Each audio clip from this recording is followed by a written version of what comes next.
Beautiful. So annoyed.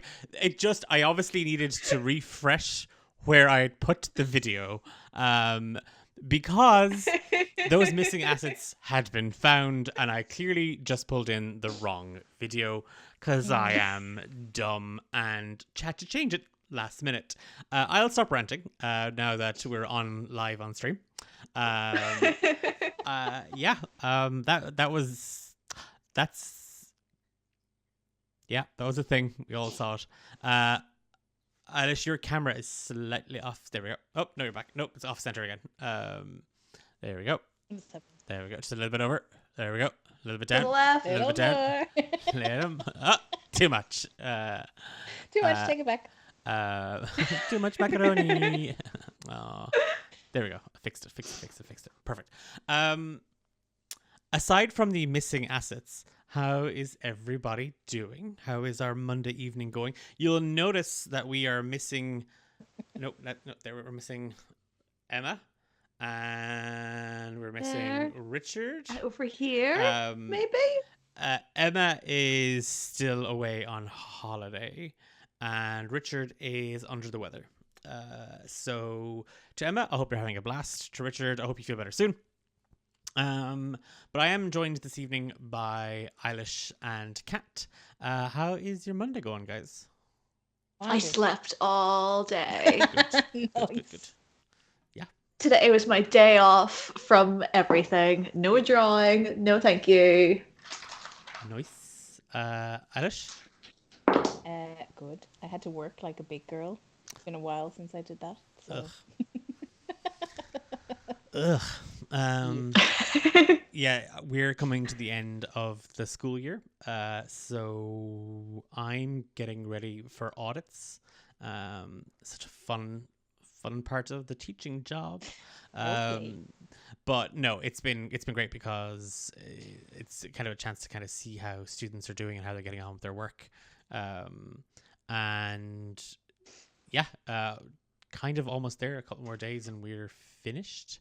I also noticed that the captions have stopped working, so I'll switch those back on and see if we get on okay with them. But yeah, before we dive into the session tonight, Extra cat. extra cat? Yeah, no, we're all back again. I had to fix the captions; they're not working. But before we dive into the stream, a couple of quick things at the top. If you tuned in 2 weeks ago, you'll know that I had to end the stream kind of abruptly because we had a veterinary emergency. One of my cats, Mochi, got injured. But thankfully, 2 weeks later, is well on his way he's fully recovered. Like he had a minor surgery where he had to have part of his hip bone amputated. Maybe that's not so minor, but he had surgery and he is doing great. Like his stitches came out today and no more cone for him, so he is good. He is happy. You'll hear a cat screaming in the background. That's not Mochi. That is still Casper. That's one of the other cats. He's screaming because he's happy. Okay. So with 2 players out for the session, what does that mean for us? Well, it means we're going to continue on. I've rejigged and reorganized tonight's session, and we are going to continue on the story where we had intended to just Sans, Reggie, and Anna. But don't worry, it'll all make sense eventually. Maybe. But before we start playing, a couple of things at the top of the show.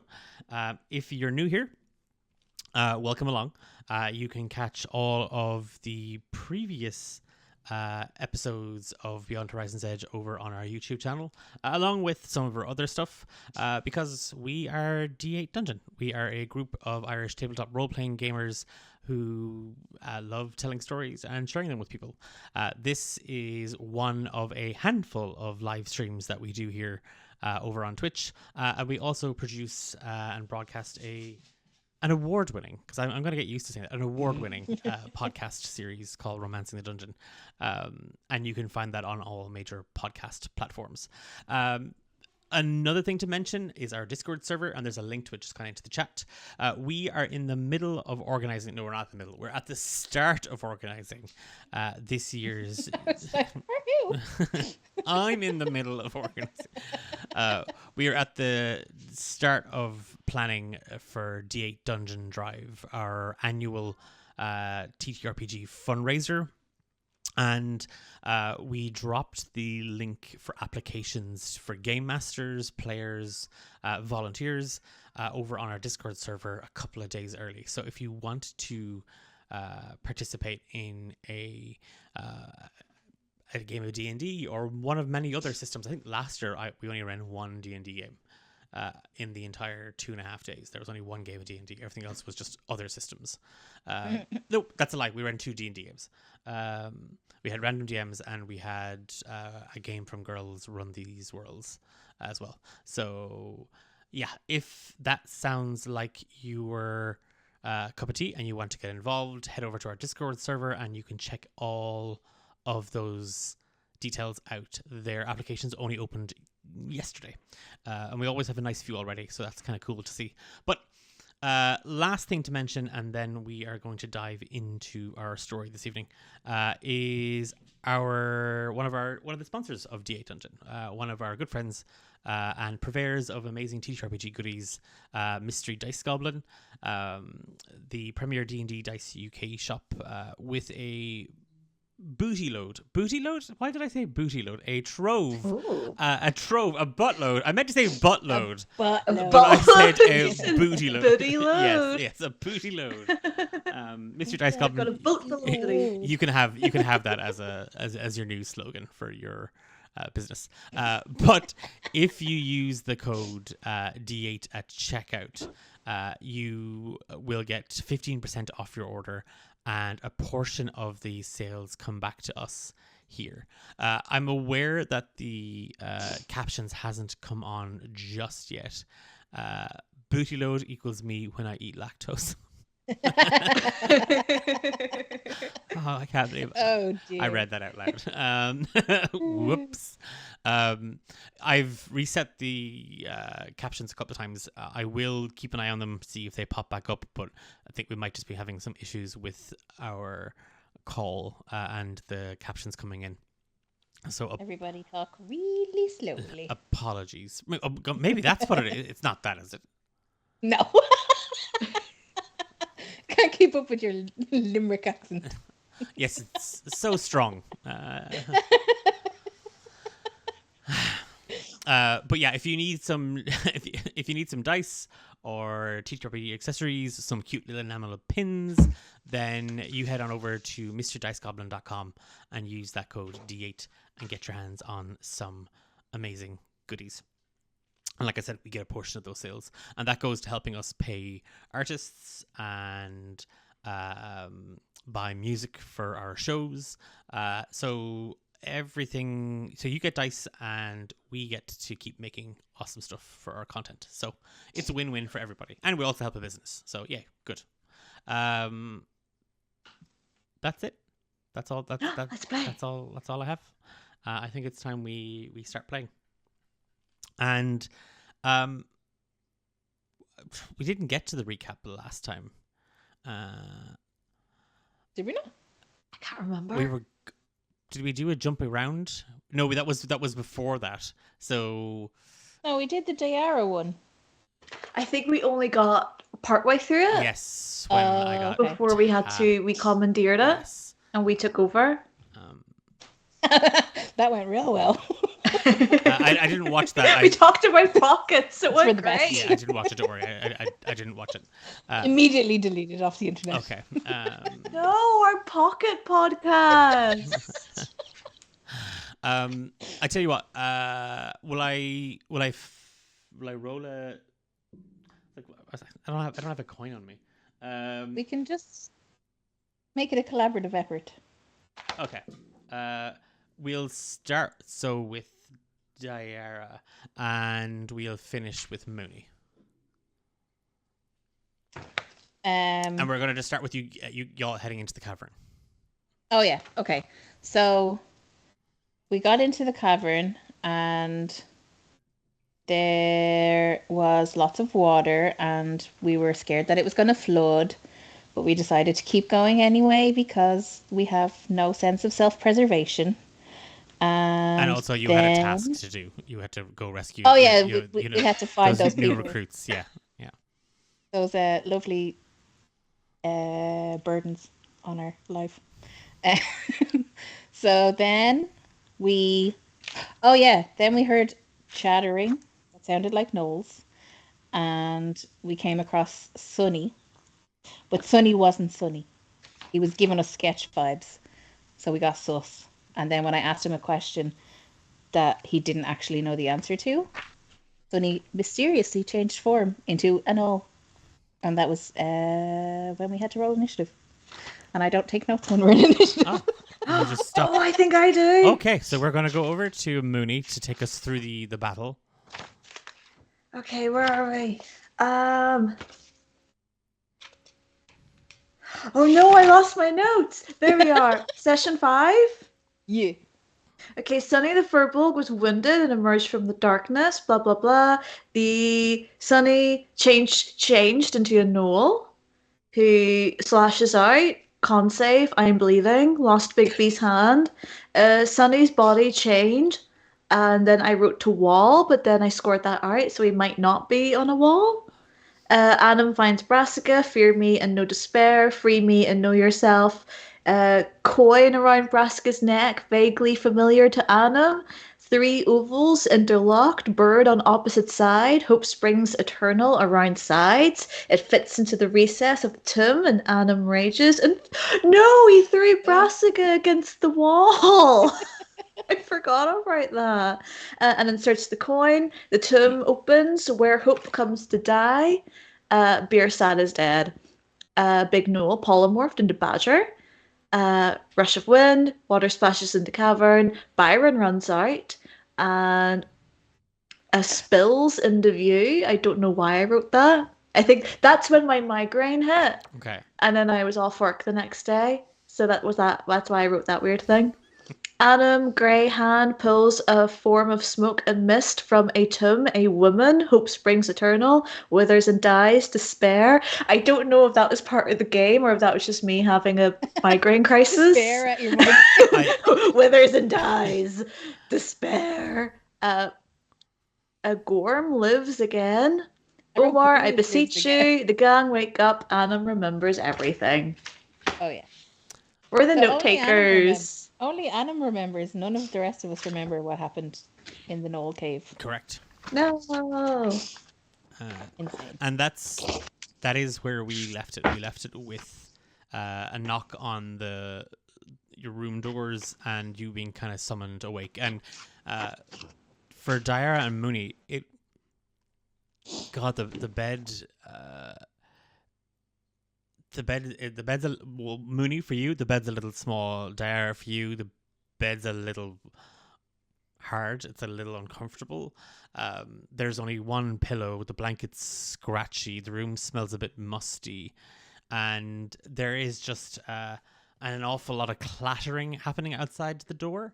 And you remember, and perhaps you may have even spoken to your companion.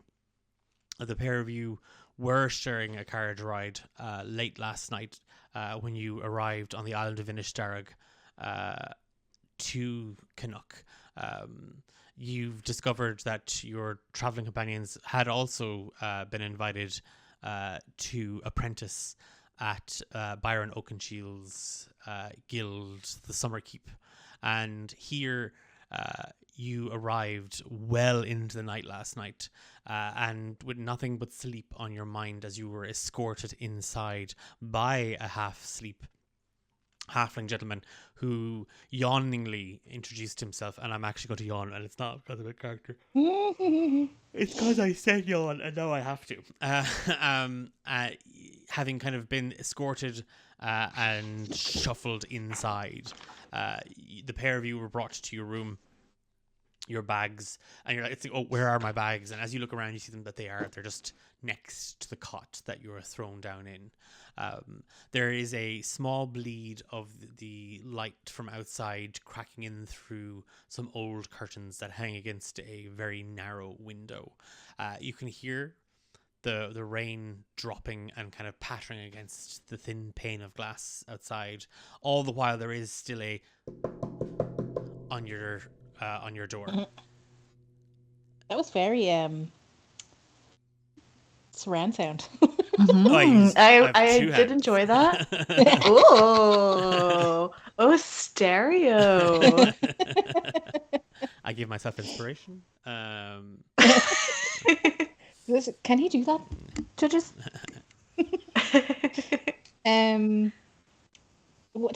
What time is it? Hello? What time is it? I mean, it's daylight. No, so it's time. It feels for like sleeping. it's too early. Yeah.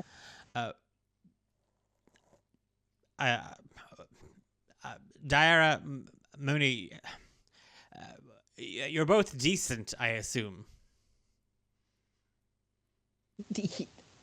I mean, I try to be, but at the end of the day, he is.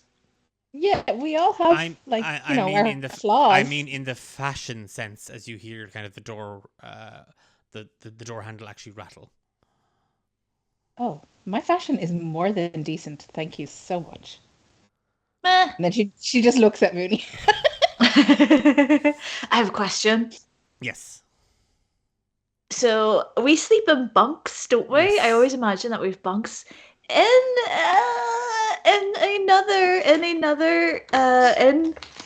campaign prologue 1.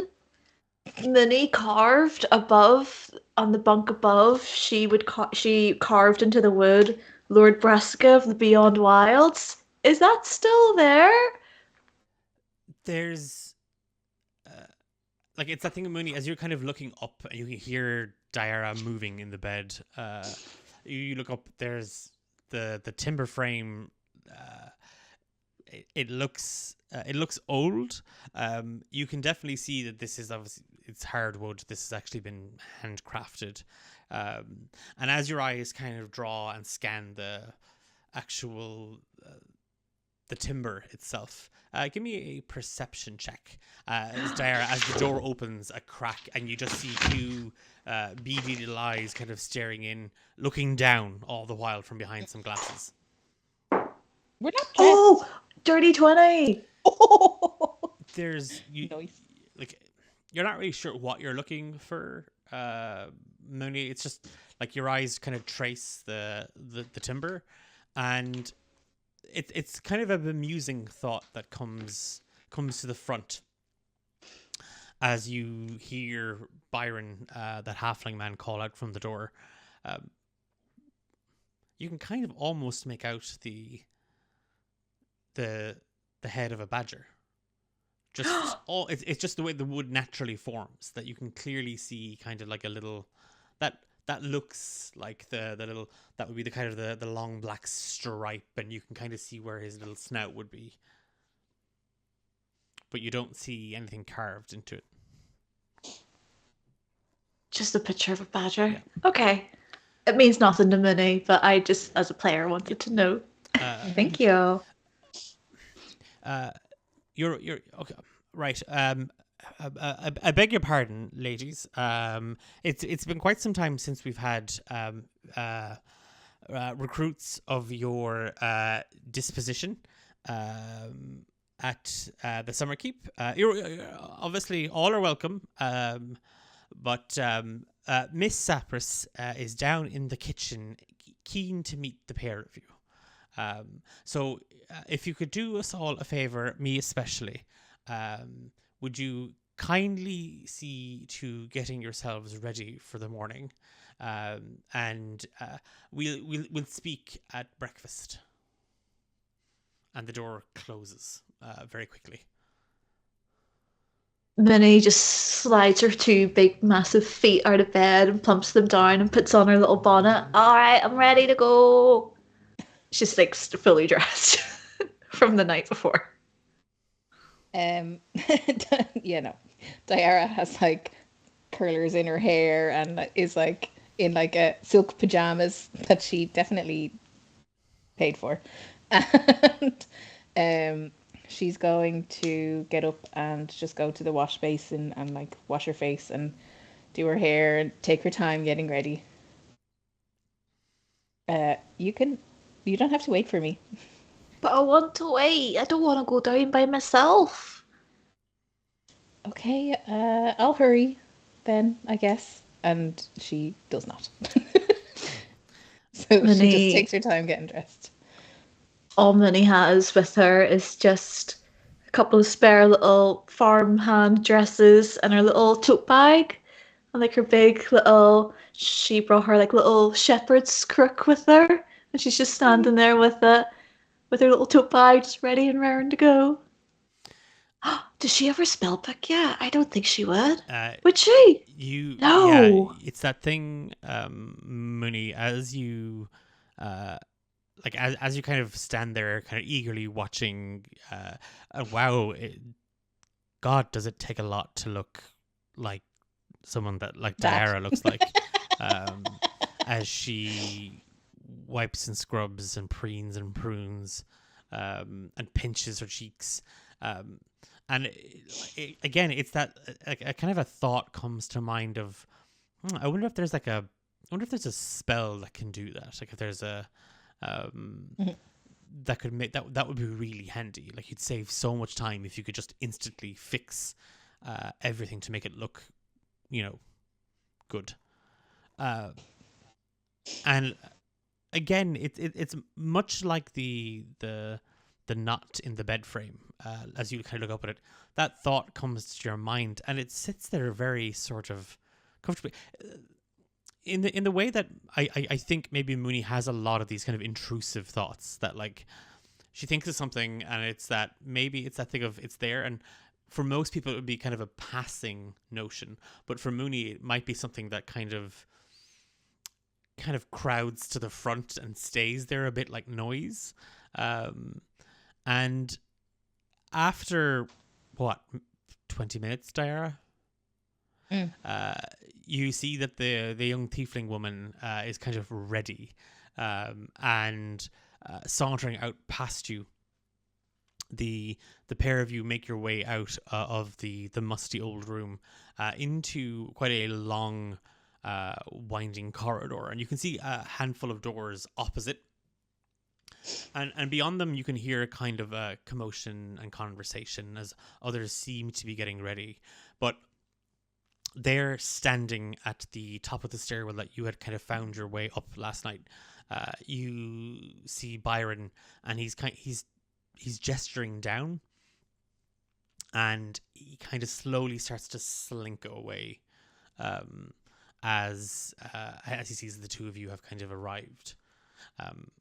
You can clearly smell, it's not quite burnt, but something definitely caught. Something kind of caught around the edges. And as you make your way downstairs, there's out of the kind of main foyer here in the keep. And you can see it's very quiet. It must be very early in the morning. Coming from behind two large doors, you can hear kind of a muttering and commotion and the rattling of pans, and hear the smell that's sort of caught, not burnt, just caught smell is stronger. Do we serve ourselves? I don't know. Do we maybe just stand here and wait or sit down? I've never done this before. Yeah, me neither. Diara's gonna look around to see is there like anybody else in the common room. It's actually the door to the common room is open, and you can see a fire burning inside. You can see a couple of long tables with a smattering of different furniture and benches at either side, but there's nobody in there. Minnie walks in. Hello? Feed me. Surely we can't be the first ones up. You sort of saunter in, Mooney, and as you pass through the doors, Dara, you hear her call out hello and feed me, and from your left, Mooney, as you pass into the common rooms, you notice that there is a kind of a doorway that kind of disappears around a corner, and it's from there that you can kind of hear that this is where the noise is coming from.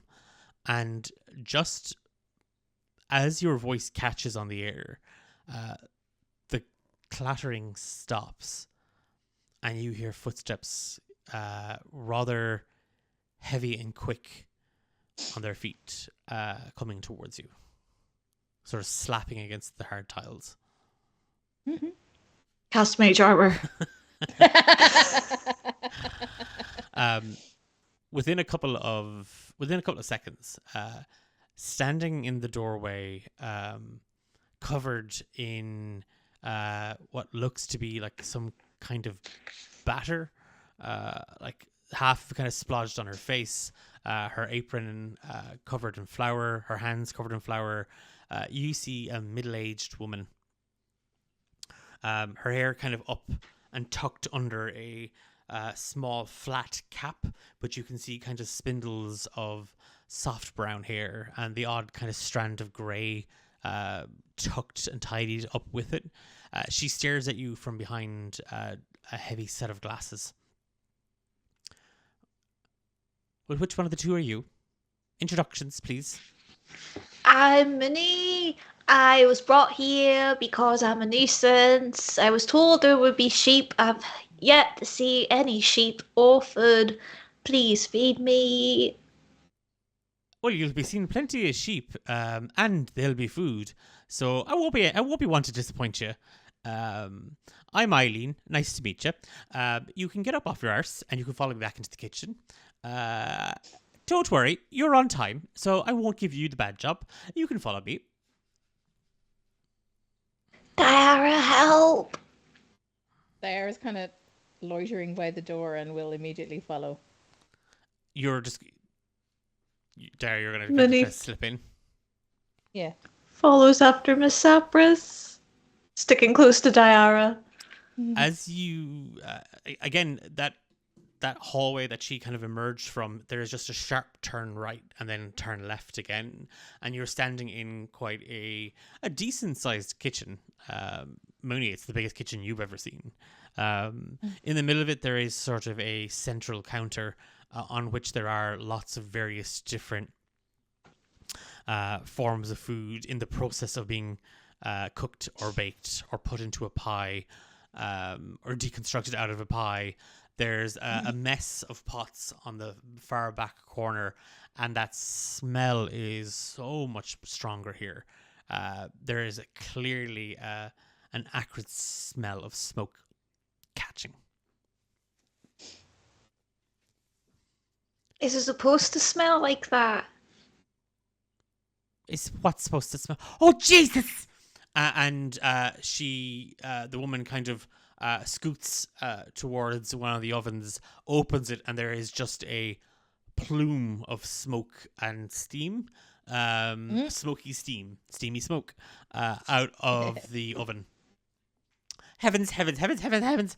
And she reaches in with her hands and she grabs out a long tray that is charred black. There is a goop that is bubbling and spitting up, almost hacking up clouds of smoke into the kitchen as the entire room fills. She turns, the door, girl, the door, and she's gesturing at Muni towards the back door. Minnie goes to the door and opens it up. And she throws the hot pan out into the yard. You didn't see anything. And she shuts the door. Was that supposed to be our breakfast? That was for the pigs. I do. Can I see the pigs? I love pigs. Well, you'll be seeing plenty of them as well, but mostly in the food state. Oh, I see you decided to join us. And she looks past you, Mooney. I've been here the whole time. She's just very large. Then why didn't you introduce yourself when I asked? You I you seemed busy. Nope. Not busy at all. Waiting actually on my kitchen hands to help. That would have been useful had you actually arrived on time. Maybe the pigs wouldn't have had a tray of crumble for breakfast. Sorry, we're not the kitchen hands. We're here to train with Byron. Where do you think your training starts? In the training yard? Well, you can consider the kitchen a bit of a training yard, all right. It's an absolute state at the moment. Right. And did you make this mess all by yourself? I did. Well, And guess who'll be cleaning it all by herself if she keeps that tone up? Mooney! Mooney's just getting smaller and smaller behind with Sapphires. Now, we have, and she kind of looks around. We've a little bit of time before they're all down and they're all yammering away for their first meal. So, why don't we very quickly just prepare a light breakfast? Diara, back there, the pantry. I want you to take out the big bag of flour. Mooney, wasn't it? Mm-hmm. You look like you look like you'd be really good there at a bit of kneading. So I want you, and she stands up to that middle counter. Would you will you come in from the doorway, girl? You're not going to learn that and standing there. Alright, I'm sorry, I'm just usually not allowed in the kitchen. For any particular reason? Well, it was the Great Fire of 52 down in the southern farm, but we don't really talk about that. Right. Well, I won't get you to light any of the stoves just yet. We're not really there. And you can't really start a fire if you're just kneading a bit of dough. I could try, I've got a firebolt prepared. No, not a challenge. Not a challenge. Nope. No, you're just going to... And she hoists a large silver bowl up onto the table. And you see her kind of...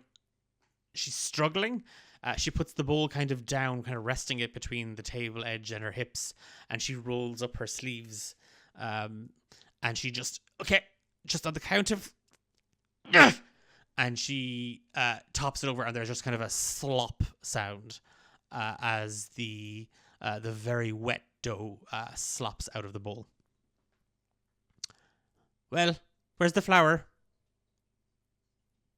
Diara disappears into the pantry to look for it. Okay. Give me perception, investigation. Do you have cooking utensils as a proficiency? Probably Okay, not. then no. Now, we can't actually touch this, Mooney, until we get a little bit of flour just to coat the surface. Otherwise, it's just going to make an absolute mess of itself. So whenever Diara's got the flour from the kitchen, the pantry, that'd be great. 16. You're rummaging around and you can see there's quite a lot of stuff back here. There's candied fruit sitting in large glass jars. You see a whole shelf of just pickled vegetables and pickled fruit and pickled meat, all kind of sitting in kind of another shelf. It's on the ground in some boxes. Do you find that she's kind of got the flour, and there is just a couple of large sacks, one opened, and you see kind of a large hefty jug in it. I'm going to assume she doesn't want the entire sack and just fill the jug with as much flour as I can carry.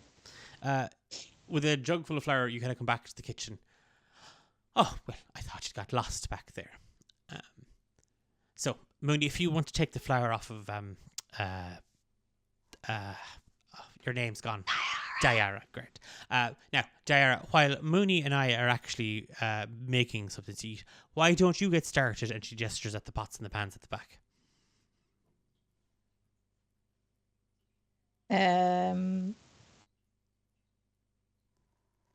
Okay. Great. A good bit of elbow grease there now, because 2 of those are from yesterday and I forgot to let them soak. So you're going to want to really get into it.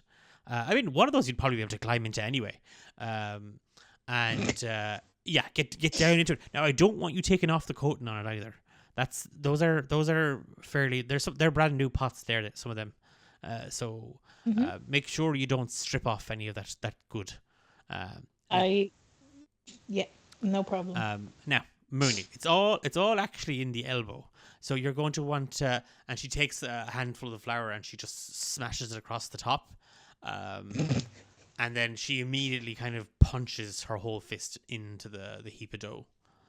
Now, you're going to want to just lift and plunge and punch and push and lift and plunge and push and punch.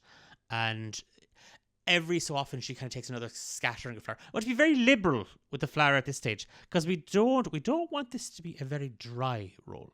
We need to keep a little bit of the moisture. That's going to really help it there get good, and she's just walloping into it again. Alright. Mooney actually casts a mage hand, and she gets the mage hand which is a very nice bejeweled monkey's paw. No, it's a badger paw. Monkey's paw is Bigby's hand. We badger paw, just kind of like recreating the little, like the instructions she was given, just nervously looking at it, not trying to touch anything. Okay. Eileen's watching you do this, just as that kind of that spectral hand kind of just forms out of nothing and kind of grabs. Oh, I could do it one of those myself. Just don't want to touch anything. Oh well, you're going to want to get, and she's like, she does take one of your hands and she does kind of press it into the dough. No. You're going to want to get. You need a feel of it. You need to know if it's overworked. You need to know as good and all as she's watching the hand go up and down. As good and all as that is, nothing beats your own hands. It's very important. It's very sensitive. You don't want to overwork it. And all the while she's still with her own hand doing the same thing. And then, nope, it's ruined. It's overworked. That's. I told you this is why I'm not allowed in the kitchen. Well, it's not. It's. I mean, I can go out to the pigs and break the news to them that they're going to be eaten. I feel like I'm much more suited to that sort of task. Oh, you've slaughtered? No, I've just broken the news to them.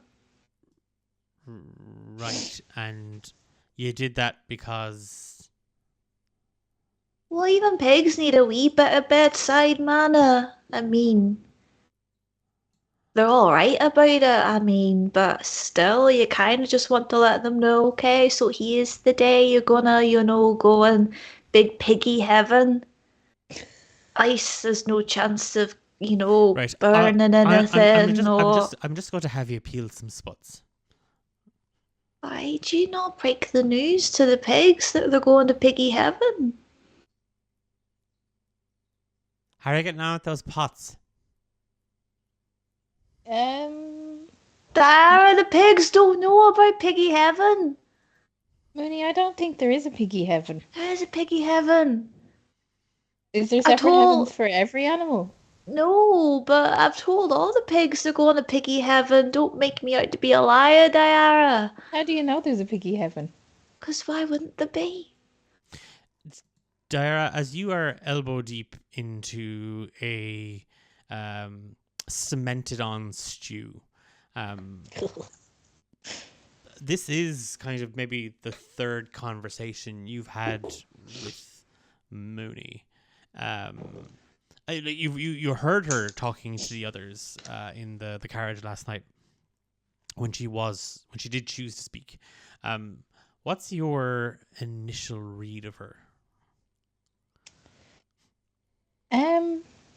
She kind of strikes me as, one of those kids from a farm, like a country bumpkin, very kind-natured, well-meaning, super naive, like just very innocent. Not really sure why she's here.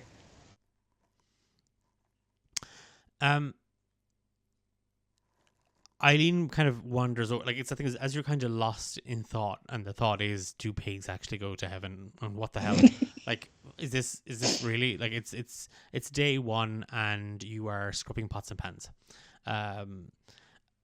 It's a thing. It's almost like a ghost. Eileen kind of appears behind your shoulder, and like just kind of looks down into it. Oh well, you're not entirely useless then. Mooney's peeling vegetables. You finish off those last two pots there, and you see that she's kind of looking out into the yard. Oh, I'll get the tray as well. The pigs are just about done with it. And she's kind of looking out the window. She goes out, she grabs in the tray. You do see that the pigs have made a good job at, like, I mean, you Hiding the barely evidence. even have to clean this. They've kind of licked it clean. All the while, both of you give me insight checks. Ooh. I was good at that when I was level 15. Oh, 4. Ooh, 19. Ooh. Yeah, Mooney. No, it doesn't matter. You are peeling potatoes. I'm wondering, Just sitting there going, do potatoes go to heaven? talking about piggy heaven.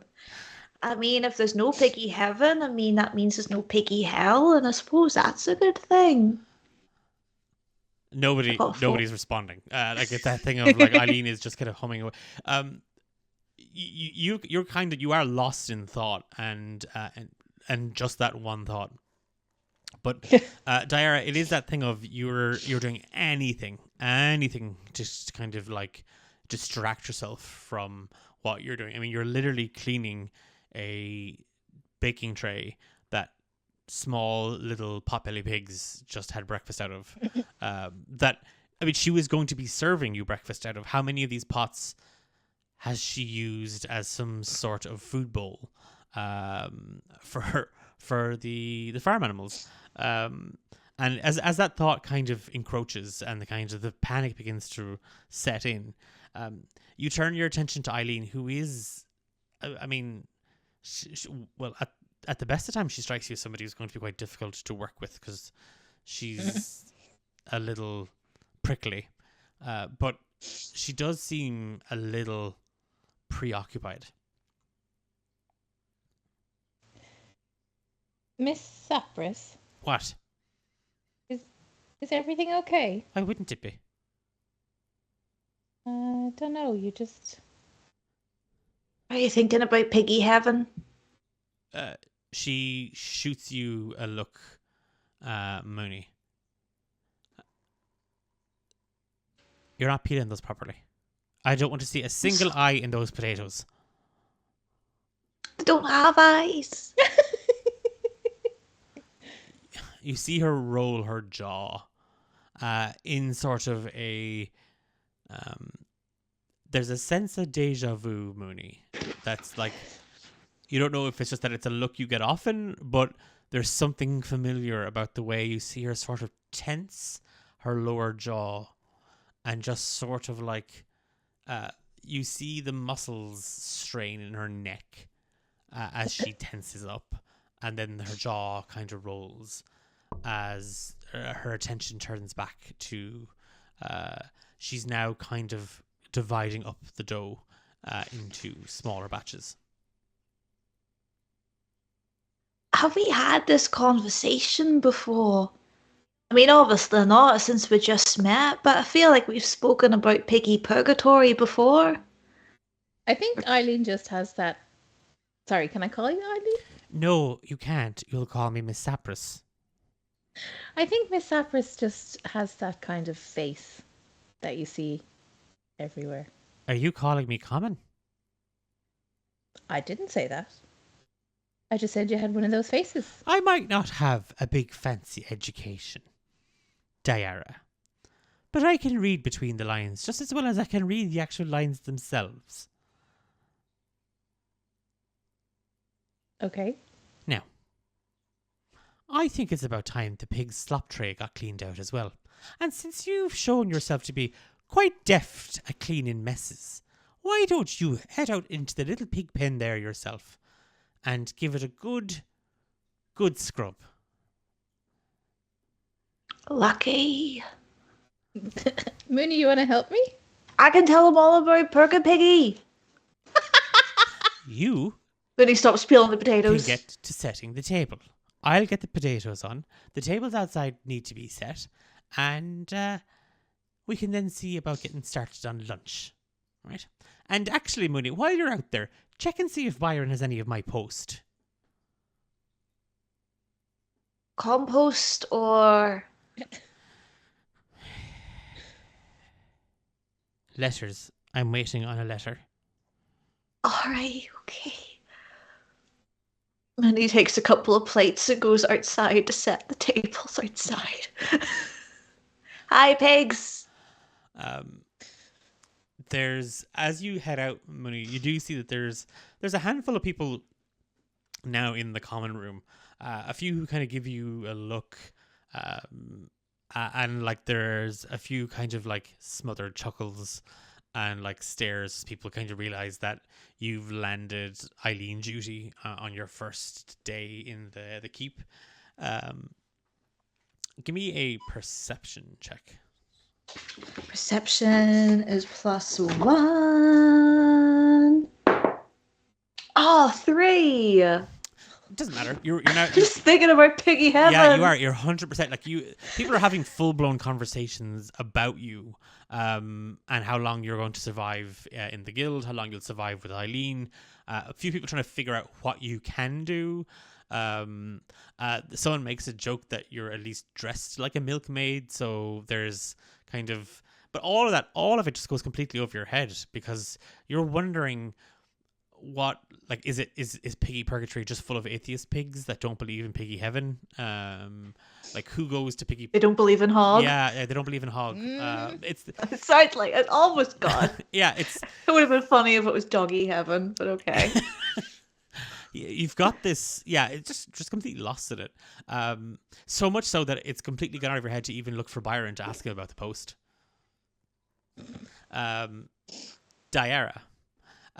You head out the door that Eileen had thrown the pan and retrieved it from a few minutes ago. You see that it is still raining now. It's not heavy, but it's still coming down, and you can see the yard and the occasional little snort and grunt coming from within the pen. So cute. Oh. And she's going to just try and open the gate. Yes. You're just going to head into the pen? Yeah. Well, I assume that's where the trough is. Yeah. Yeah. You can see kind of it's like this is obviously like it's a small little area that the pigs are in, and there's a little shed. And you. I was going to say, is there like a hose or something to like, or like somewhere to fill a bucket of water? You've no idea. It's your first day at the summer keep, and Eileen has been quite short on instructions other than clean the slop tray. Is it a big like trough? So you're going to head in? Well, I'm trying to think if it's something I can transport back to the kitchen to wash, or if I have to bring the cleaning to it. You can't see it from where you are. Okay. And again, she didn't give you a whole pile of information. Yeah, she's just gonna hop the gate and see what she can see. Give me an athletics check. God, watch her fall on her face now. Okay. It's a 9. You clamber over the gate. It's sort of a couple of posts that you kind of find footing on. You hitch one leg up over, and as you slide the other, you turn, and there is a very loud, audible tear as you rip your dress on the post. The pigs immediately scatter around you and are running through the muck. A handful have gone into the shed. She looks around outside. I presume she doesn't see any trough, Nope. so she's going to walk inside the shed. Kind of following in the other pigs, and I think like now your boots are covered in muck and pig shite. Like it's that thing of you kind of lose your footing every now and again. And you kind of almost slip, but you manage to kind of catch yourself. As you wander into the shed, there is kind of a much louder, heavier snort from inside, and you see that 3 of the little pigs have sort of gone and hidden themselves behind a sow, their mother, and next to her you see a long but narrow feeding trough.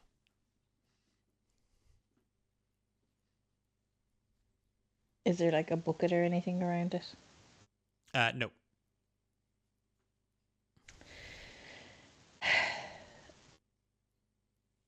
How am I supposed to clean this? She's just going to look around her and then kind of head back out towards the back of the house and see is there anything like left outside the door. Give me a perception check. Perception. 13. You notice 2 things. As you head out of the shed again and you start looking around, looking for anything to get some water in here that you can kind of slop the trough out, whatever it might be. You do see that kind of at the back door, kind of off to one corner, there is a small like a makeshift water pump, effectively, and there is a couple of buckets and kind of crates and barrels all around it. But and it's the thing. Oh, great, fine. I saw something. Something catches you in the corner of your eye, and at first you think, oh, might be one of the pigs. And as you kind of turn to see it, just standing in the distance, off in the field, you see an old woman just staring in at you. She's gonna like just kind of look over at her and put up her hand, kind of to wave. She doesn't react. She just turns and walks away. Wow, I thought they were supposed to be nice here.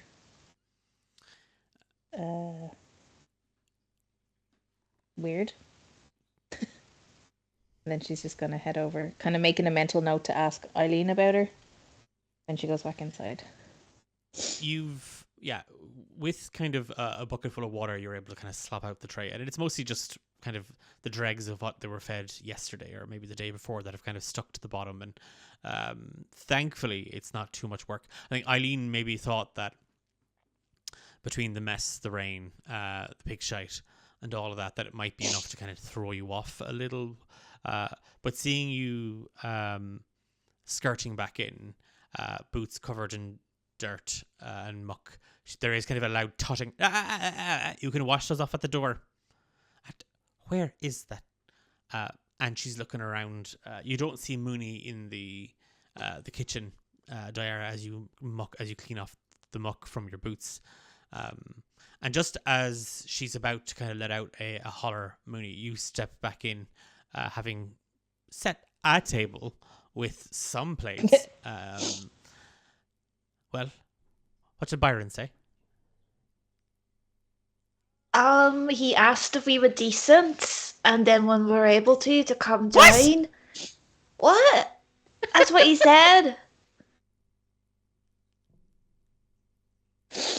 I think she means about the post, Mooney. Oh, I didn't ask him. What? I wouldn't set the table. I can go and ask him if you want. Just don't know where he is. Is the pig trough empty? Is it clean? Yeah. I don't know. All right. Hey, Do you get many visitors out here?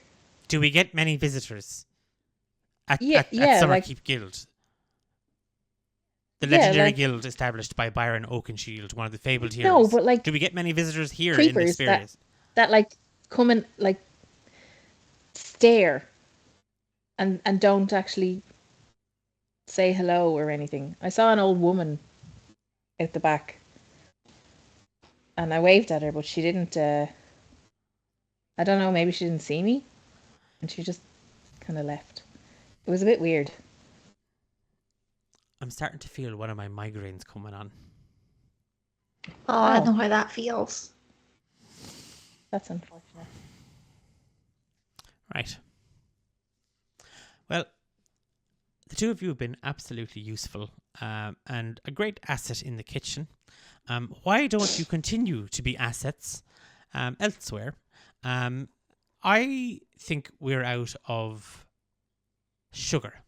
So, Diara, Mooney, head down to the village, off to the Mrs. Wall's shop, and while you're in the town, why don't you inquire as to where the delivery man is with my post?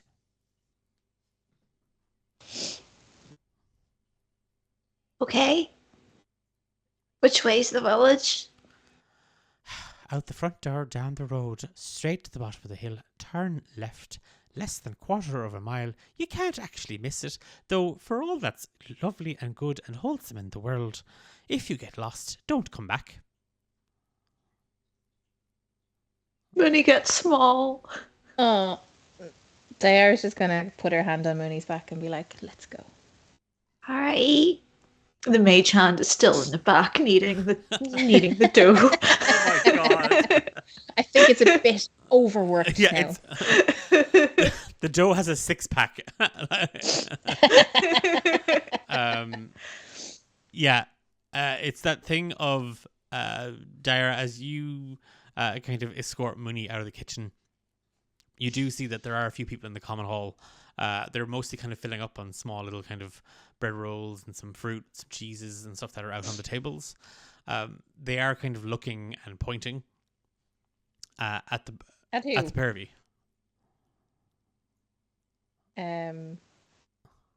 She's just gonna like whoever's the nearest to her be like, "Yes, can we help you?"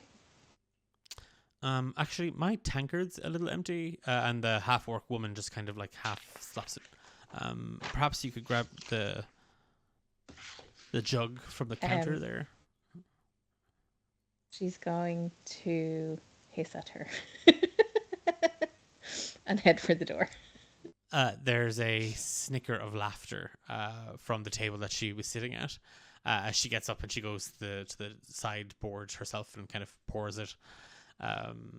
And you all hear Eileen come out into the common the common room, and that laughter is just silenced. It's deafeningly quiet. I need her to teach me how to do that. You see that there's a bit more kind of commotion now in the foyer. People kind of coming and going, and are you just heading straight out? Yeah. Yep. Right. Do you have your satchel with you? Minnie had put some bread rolls in her little tote bag. Oh yeah, we haven't even eaten anything. You didn't even cook anything. I didn't know. You, the pair of you, again, following like a small group out the door, you see they immediately veer right, and you're not certain, Mooney, but you think you see one of the lads that was on the carriage or the coach with you last night. You can't be certain. Small dwarven fella, but he's punching some tall, lanky lad in the arm, and he's then getting given out to by somebody else. It's Diara's kind of heading down the road that Eileen pointed out, and it is here on top of the hill early in the morning, and even with it being overcast and sort of a misty grey, as the rain kind of continues to fall, you can still clearly see the tops of the roofs of the village of Canuck. You had passed through it late last night, and you'd only seen it by kind of candlelights and fireplaces that were lit. Now in the morning, you can make out it's Mooney. It's the most amount of buildings you've ever seen clumped together, ever. Dara, it's tiny. It's a hamlet. It's not even a village. It's a hamlet. Like, how these people get away with calling themselves a village is a farce. But as the pair of you saunter down the road and down the hill, leaving Summerkeep, the guild hall behind you, you do see it sort of looming over on top of the hill. Just this large wooden and stone structure that looks down on the village of Canuck like some sort of guardian. It's quite an impressive piece of architecture. It looks at first glance like just a very large kind of estate or house, but now that you've been in it, you see quite how expansive it really is on the inside, and the various different rooms and facilities on the grounds itself. But that kind of out of your mind, and a means to get out from under Eileen's feet, the pair of yourselves find yourself settling into, or heading off in the direction of the village. And as you saunter in, again, no idea where the local shop is or anything like that, you do see a kind of a wizened, tough, leathery looking gentleman, half elf, dressed all in black with a long flat cap with a brim on it, and just a white collar poking out over his jacket collar. Just kind of look at the pair of you, and then go back to his business at a large notice board. Penny. Yeah. Ask him where the shop is. What'd you say? Ask him where the shop is. Hello. Hello. Hi, we've been sent by Miss Sapras to find sugar. As some sort of scavenger hunt, or do you intend to purchase some from the shop? Yeah, obviously we intend to purchase it. Okay, because I don't have any money. Diara's face just blanches. You'll find Mrs. Wall promptly and pertly stood behind her counter, and he just points to a small building at the end of the square. Thank you so much. What's the notice board? What you doing? Can I help? Mooney, we already have a job. I know, but this one might be better. Would the pair of you please introduce yourselves? I'm Minnie. My name is Diara, and she puts her hand out, like, to be kissed. He looks at you, he looks at your hand, and then he looks at Mooney.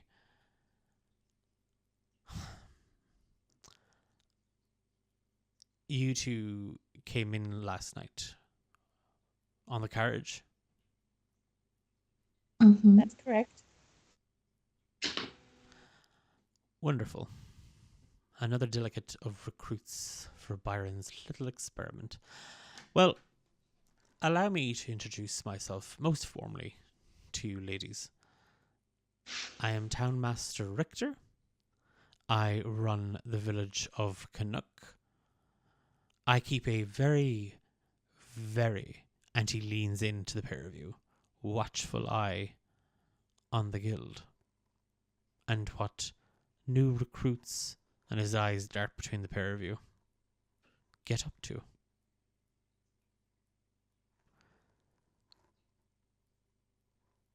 Do we? Like what?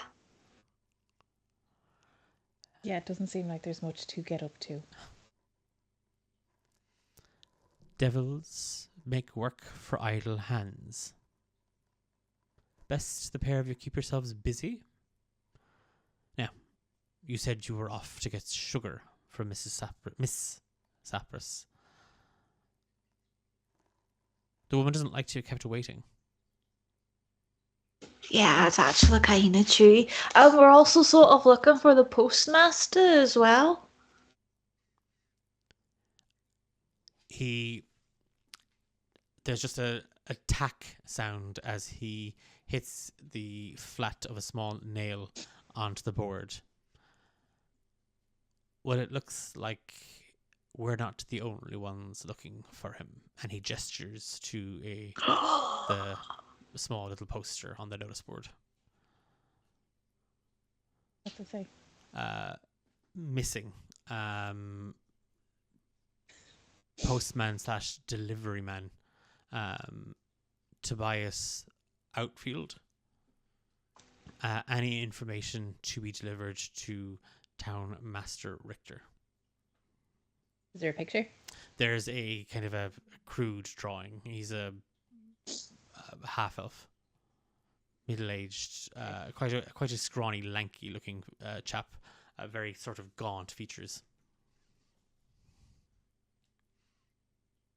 When did he go missing?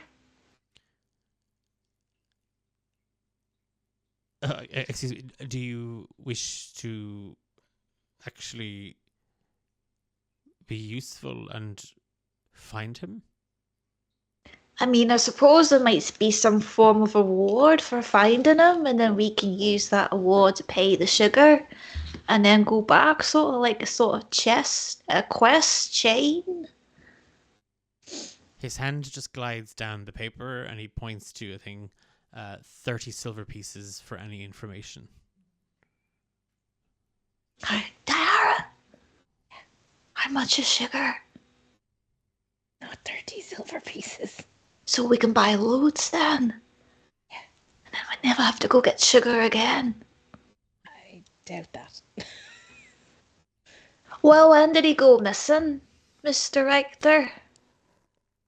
You are aware I can hear you when you whisper. I know, 'cause I'm talking directly to you. You know, it's really rude to eavesdrop. You know it's really rude to whisper in somebody else's company. Well, she started it. I'll just...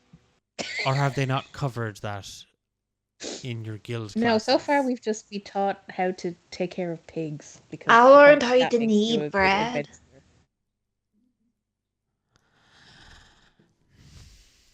Well, do you know when he went missing or not? I mean, Sophia said you kept a watchful eye, but so far you don't seem to know too much. Tobias went missing 4 days ago.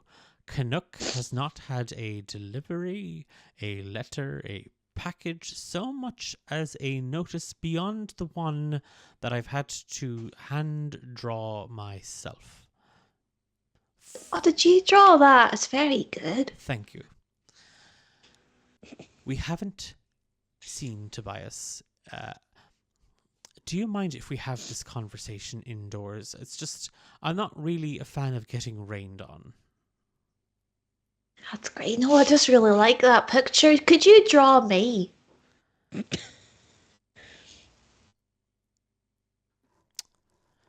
His attention just kind Really? of turns to you, Daira.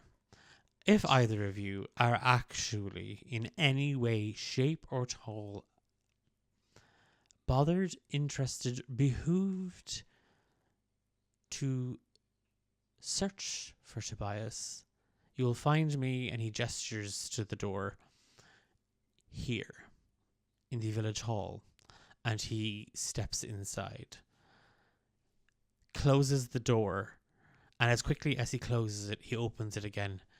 Don't forget the sugar. And he closes the door again. Okay, What do you think? I think we should go get the sugar because I'm really scared of Eileen. I know. But should we, come back and But then if we come back without the post, she's going to be angry with me. She can't be angry with you. You didn't kidnap. Did you kidnap the postmaster? I don't think it did. Okay, here's the plan. We'll get the sugar. We'll make sure you didn't kidnap the postmaster and put him in our room or something. And then, if he's not there, we'll go look for him somewhere else. Alright, so we go get the sugar first. And we come back. And we go, when he said don't forget the sugar, was he implying that he wanted sugar as well? Should we get 2 bags just in case? I don't think we have enough money for 2 bags of sugar. How much money do you have? I don't think I have any. Let me check my character sheet. Did you say let me check my character sheet? Yeah. Oh. For some reason, I have 30 gold pieces. The fuck? How much do I have? Oh yeah, I'm rich. Well, I was. Where's my inventory? Features and Backpack. traits. Inventory. How much gold do I have? I've got 5 gold pieces. That's so Wow, much okay. sugar. You can get the sugar. We don't have to find him anymore. The session's over. And good night. Okay, night. Um, Yeah, I'm gonna head over to the. shop, the building that he pointed out. Are you following Mooney? Yes, Minnie's gonna take the flyer down. Okay. And she's gonna bring it Nobody with else her. needs to know. It's that thing, Mooney, is you're kind of admiring Richter's kind of handiwork, and it is quite a nice drawing for something that he said he did kind of quite quickly. Even the lettering, the way it's all sort of centered, it's very, very neat. It's very, very tidy.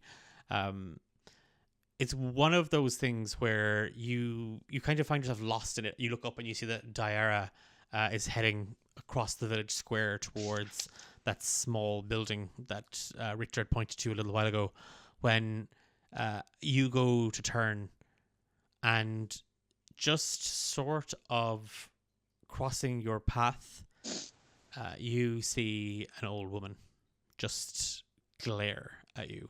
She keeps walking, but she's just glaring.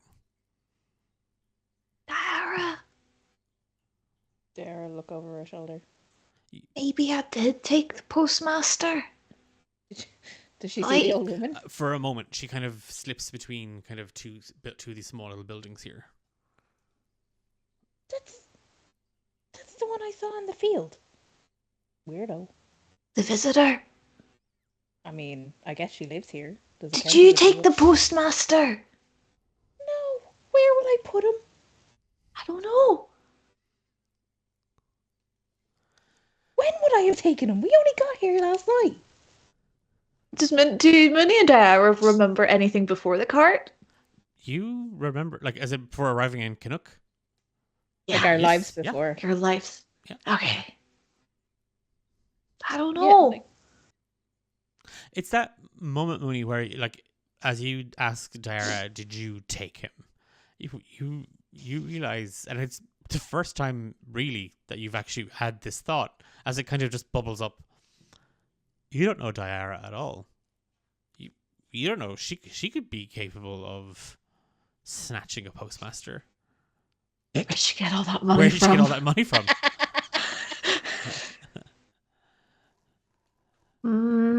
It's Is the generational lady? wealth. Is the lady still No, there? she's gone. Minnie's just looking back and forth between Diara and where the lady was. Alright, She said, sugar. No, I've never seen her before. She's just glaring at me. Same. She's glaring at you too. Was that the woman you were talking about earlier? Yeah. I waved at her and she didn't even wave back. What a bitch. I know. My God. Well, Maybe she's just jealous. should we go see this Miss Wall? I bet she's lovely. I think so, yeah. She couldn't be any worse than Eileen. Do you think she's got family? I bet she's got a really nice child that will all grow to really like. We'll be best friends and one of us can marry him. He'll be a recurring character and we'll all be really happy to see him. The the kind of following where that woman went, Mooney, you kind of shake the thought away as you now start to wonder, could Diara have been involved in the disappearance of Tobias, the postmaster?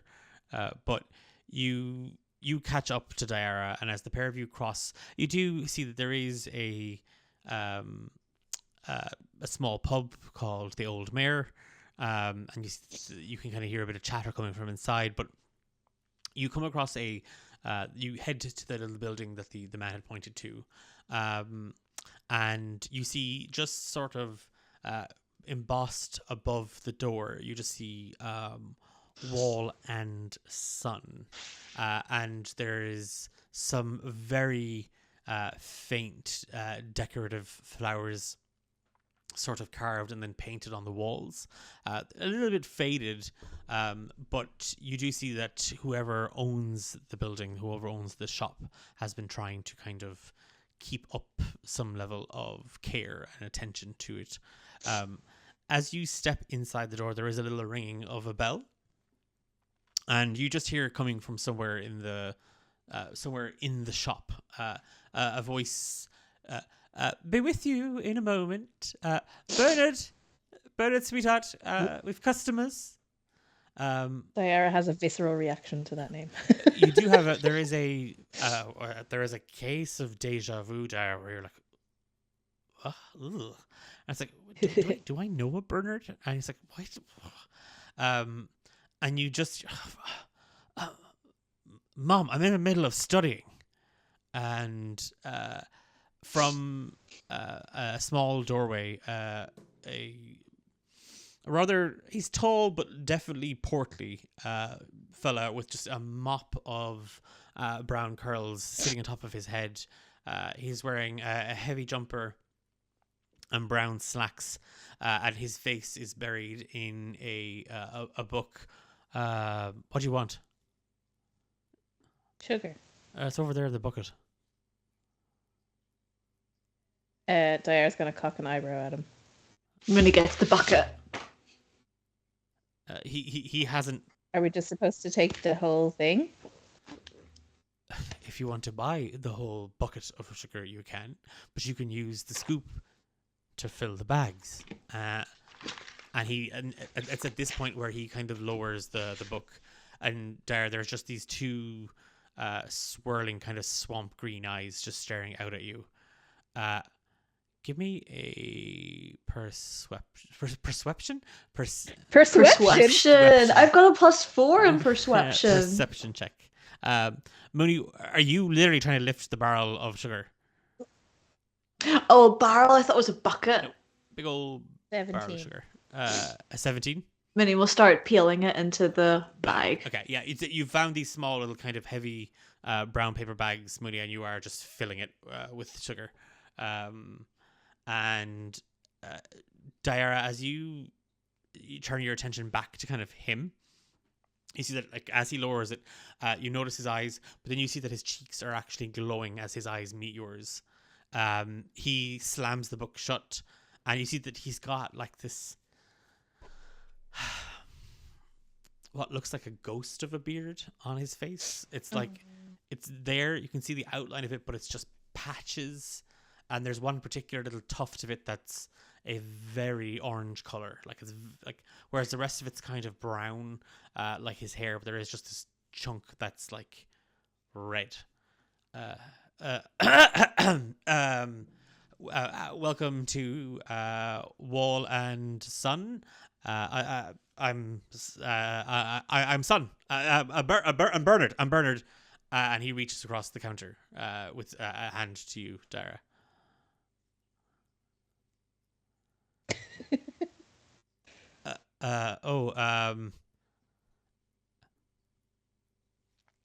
And he kisses your hand.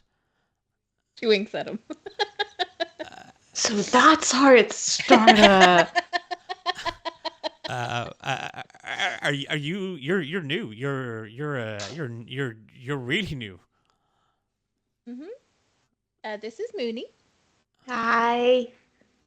And my name's Diara. Oh, hi, Mooney. Hi, Diara. Mhm. That's a really pretty name. Um, What about Minnie?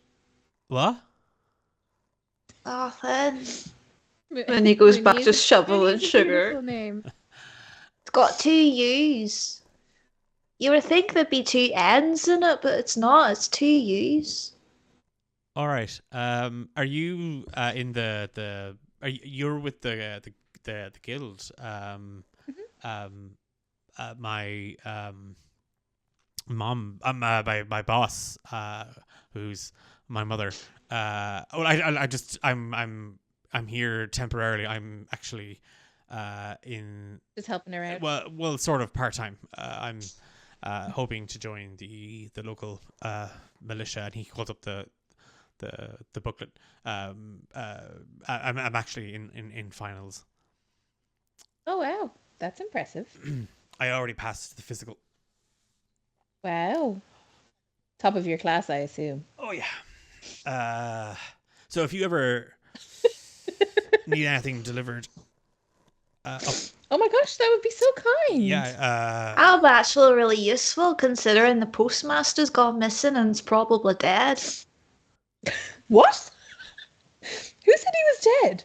I just assumed he's been gone for 4 days. I mean, how long can you survive eating post for 4 days? You don't know what people send in the mail.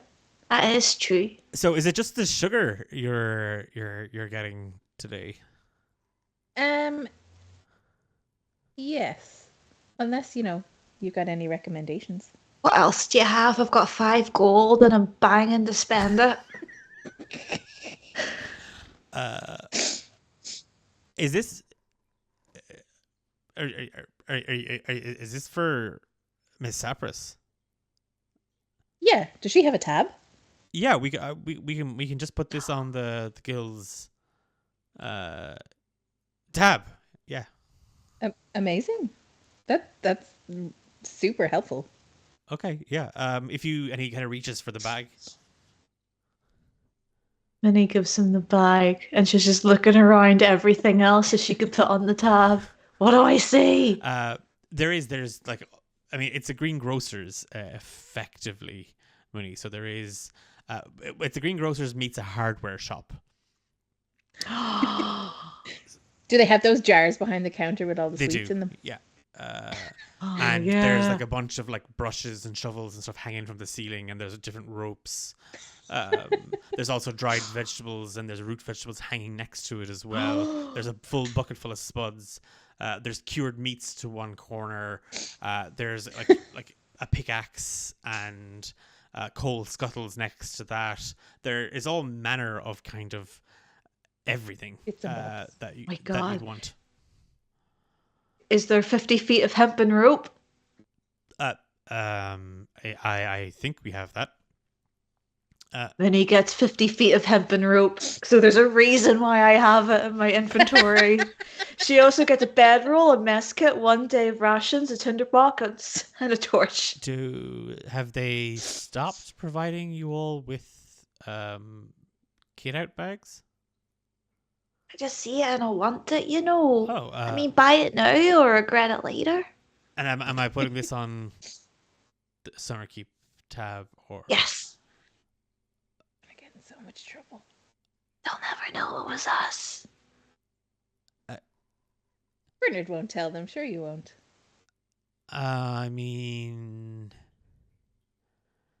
give me a persuasion check. What's that new guy's name with the beard? Rodney? Something like that. I don't know where that went. Oh. Persuasion. That's 16. Ooh, I rolled it When myself. when you say his name, he does actually. His cheeks get redder. Yeah, no, I won't say anything to anybody. You're such a sweetie. Are you sure you want 9 pounds of sugar? What? The bag. It's 9 pounds of sugar. I mean, we're not paying for it. Does it go off? Well, it's just it's a lot of it's just a lot more than Eileen would. Yeah, I mean, maybe she's baking a lot. I forget I asked, and you see him take out kind of a large, heavy ledger, and he kind of he writes down 9 pounds of sugar, 50 feet of hempen rope, a bedroll. What'd you say, like Mess kit. Mess It's just like kit. pointing over yeah, like he's like mess kit, tinderbox. tinderbox. And do you want all this delivered now, or Oh, Oh my gosh, delivered. would you You bring it up for deliver. us? Oh, could you do that? yeah, I can bring that up for you. Yeah, look, he's so strong, Mooney. What do That's you so mean? useful. It means we can go and find the postmaster. We don't even have to go back with the sugar.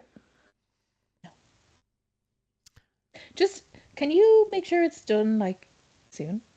Oh, I'll do this straight away, Dara. Oh my god, you're such a gem. Thank you so much, Bernard. Do you know anything about Tobias? Hmm. Outfield, the postmaster that went missing. I know that a couple of people were in here yesterday and the day before giving out that they hadn't received any of their parcels. That's because he's missing. No, you're right. You're right, Dara. He is missing. Do you get any deliveries from him? We mother occasionally would get letters from family, but we haven't had anything in a while. But you are correct. He hasn't been seen, though. I do think. What? Who was it?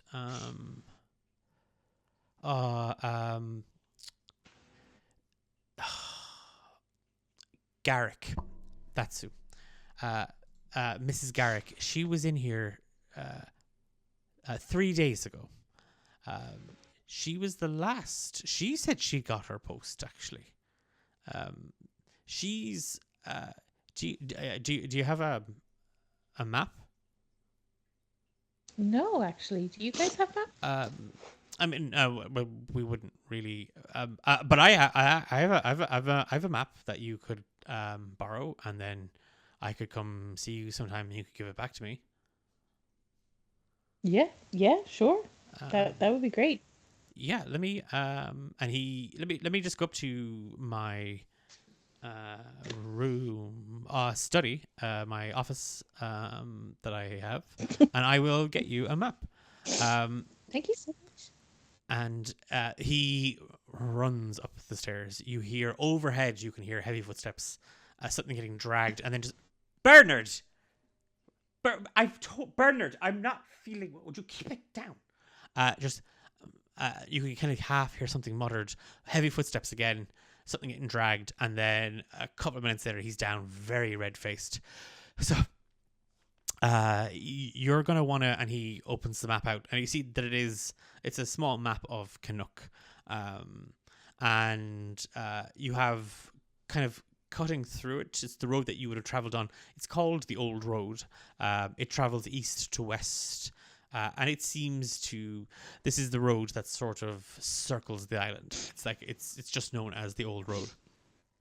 And if you head out west on the Old Road, you'll come to a small little bridge, and there'll be a couple of farms.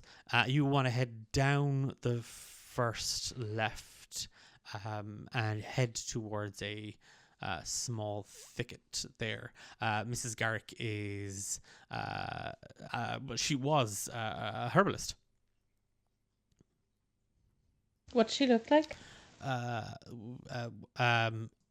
Old, and a woman, about this tall, and he reaches kind of maybe 2/3 of the way up him, so his own height, so kind of a little under 5, maybe 5'2", 5'3". Is he describing the old woman we saw? No. She's um she's a bit eccentric. Yeah, is Ida. Oh, that's okay. Loves I'm sure- visitors though. Loves visitors. Great. We should bring her something. What should we bring her? Do you guys have like tarts? Well, she loves and he reaches kind of behind and he takes out some from one of the jars, a hand, like he takes like a small scoop, and it's just hard kind of candy. Perfect. Gnome dragon bricks. Although she's not actually supposed to have any anymore, but when mom's not looking, when my boss isn't looking, I kind of slip her one or two. You know.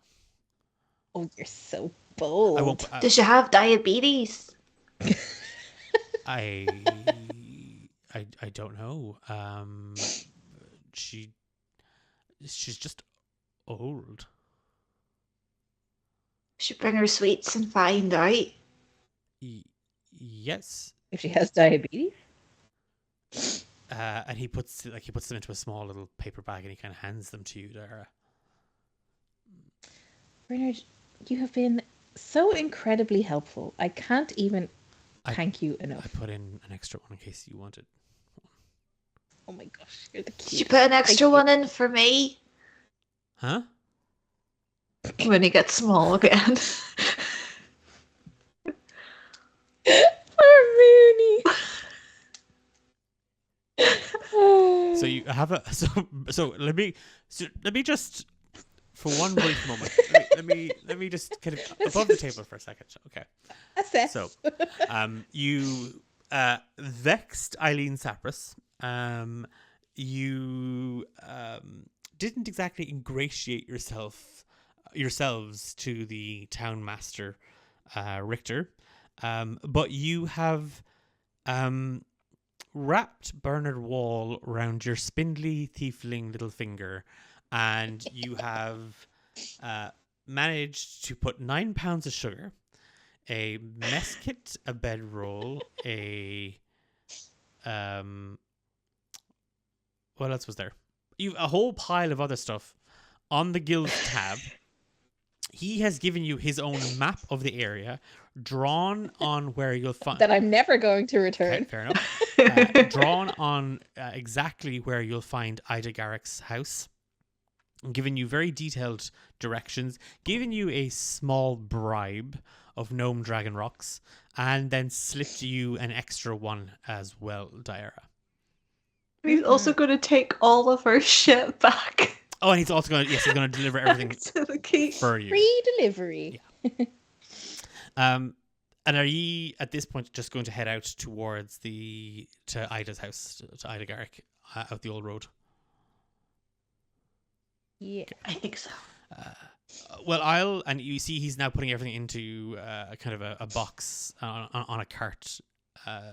Dara Mooney, you see Bernard's kind of busy, kind of loading everything up. I'll get this delivered straight away to the summer keep. Do you like? Are you going to be long? Do you think? Like, do you think I should maybe wait there just to make sure that everything that you do a check? Well, she might keep us talking for a while, and then if she gets us a lead to go somewhere else, I wouldn't want you to be waiting around for too long. Oh yeah. So, that makes sense. That makes sure. sense. I'll be around for a while. We'll be around for a while, so it's not like we're going anywhere. Yeah. Many waves.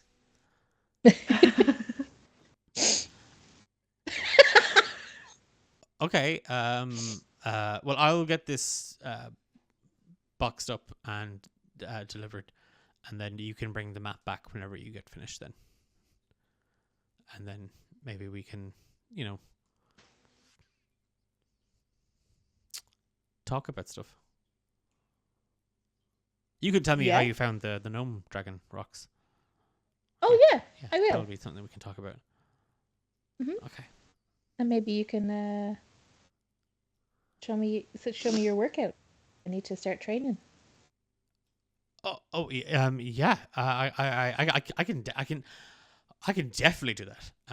And he immediately turns to packing that box and kind of getting everything ready. Great. And you head out. Awful. Bye. And as you head out, and you're just going to follow out the old road out westerly.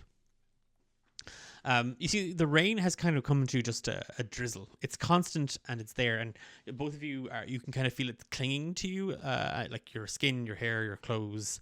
The road is mucky, but not untraversable.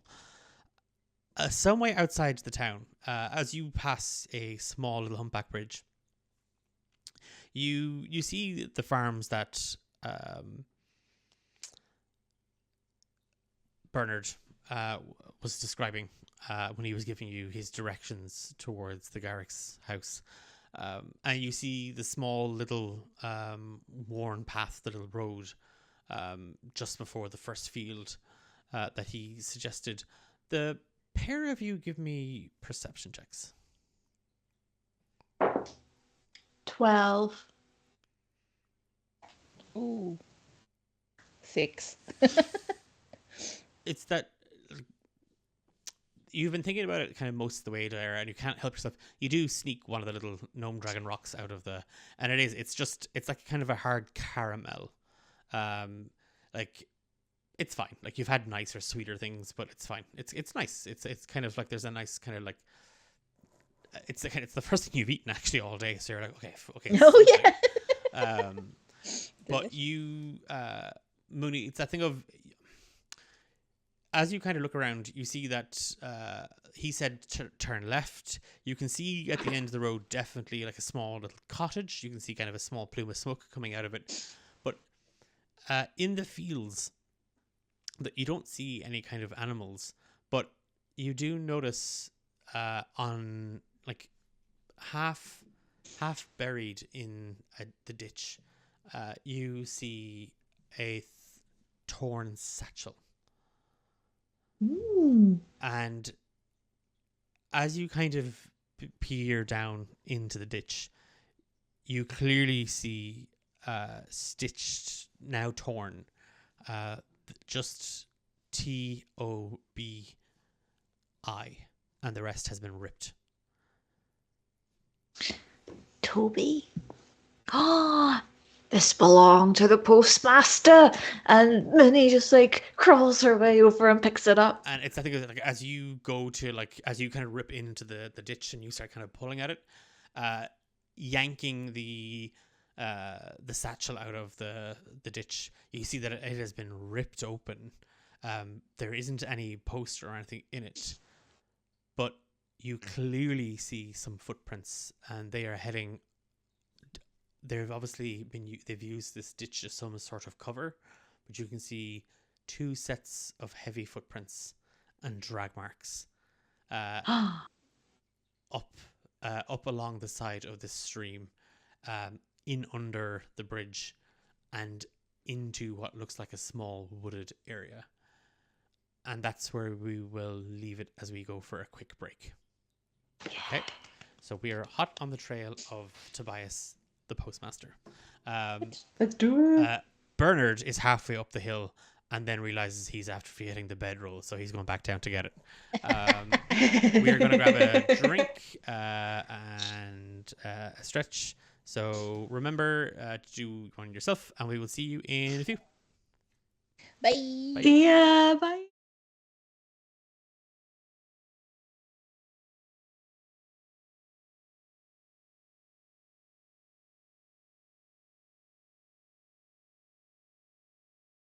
Hi, we're Horde of Tales. We're an EU-based actual play Twitch channel.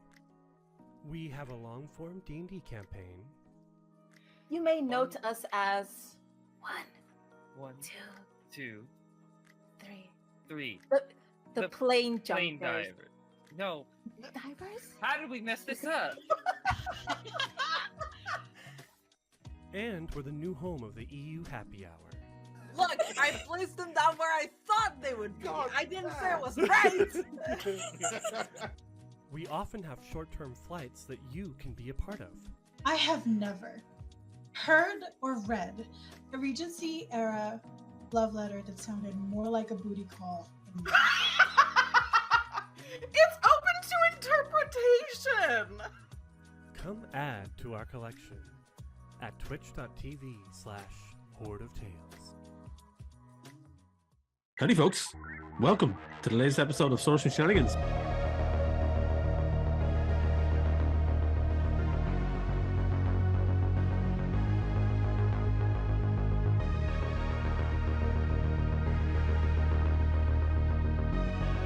You haven't seen any cows, have you? Once.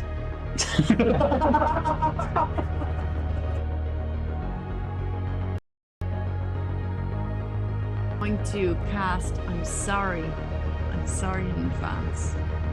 I'm going to cast heat metal on the horse's bit.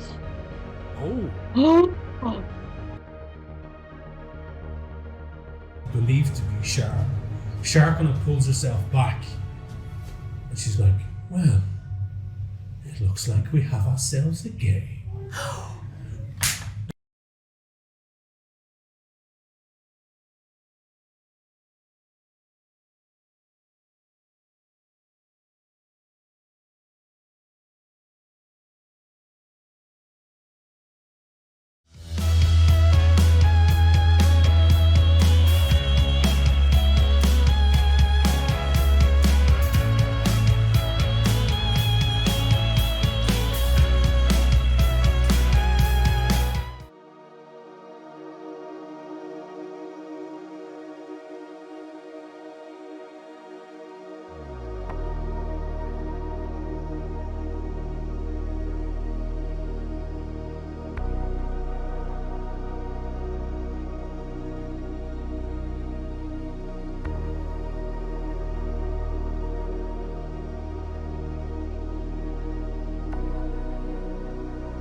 And we're back, and we're picking up with Mooney and Diara in a ditch, tracing some footsteps that may or may not belong to a missing postmaster / delivery man.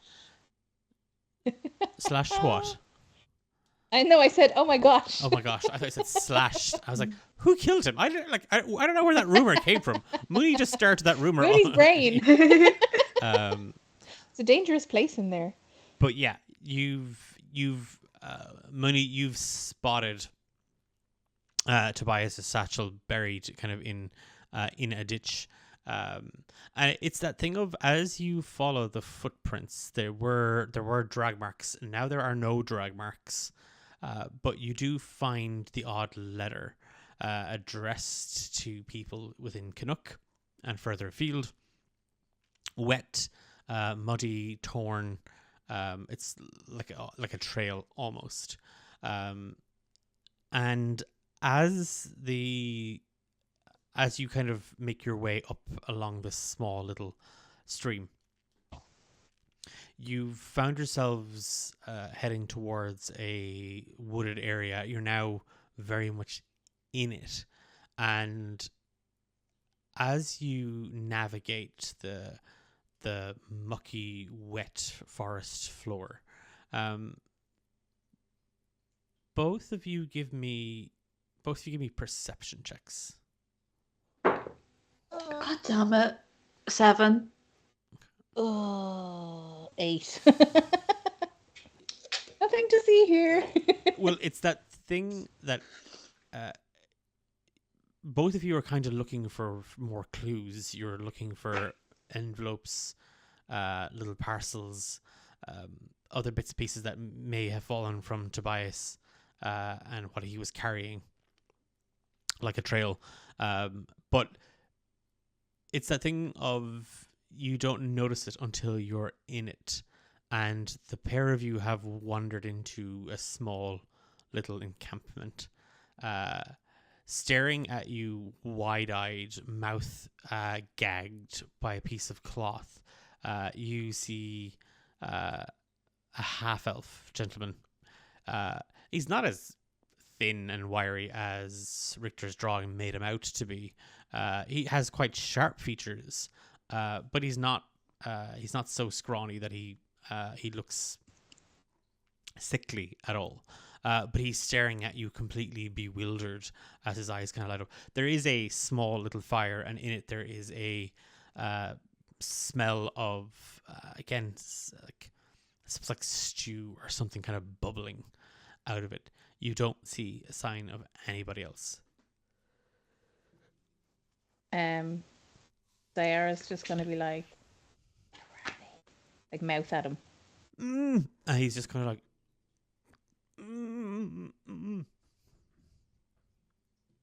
So and she's just going to be like, shh, shh. And he's starting to panic a little. And he creeps forward. I'm going to. That was very ominous. I'm going to try and sneak over to where Richard with his head. Give me a stealth check. 17. Okay. Skulking really low, Mooney. Diara. Usually you kind of drop down, and seeing where Tobias was kind of gesturing with his head and his eyes, you see that there's a little further down. Actually, you had left the stream a little while ago as you were moving through the forest. But you do see standing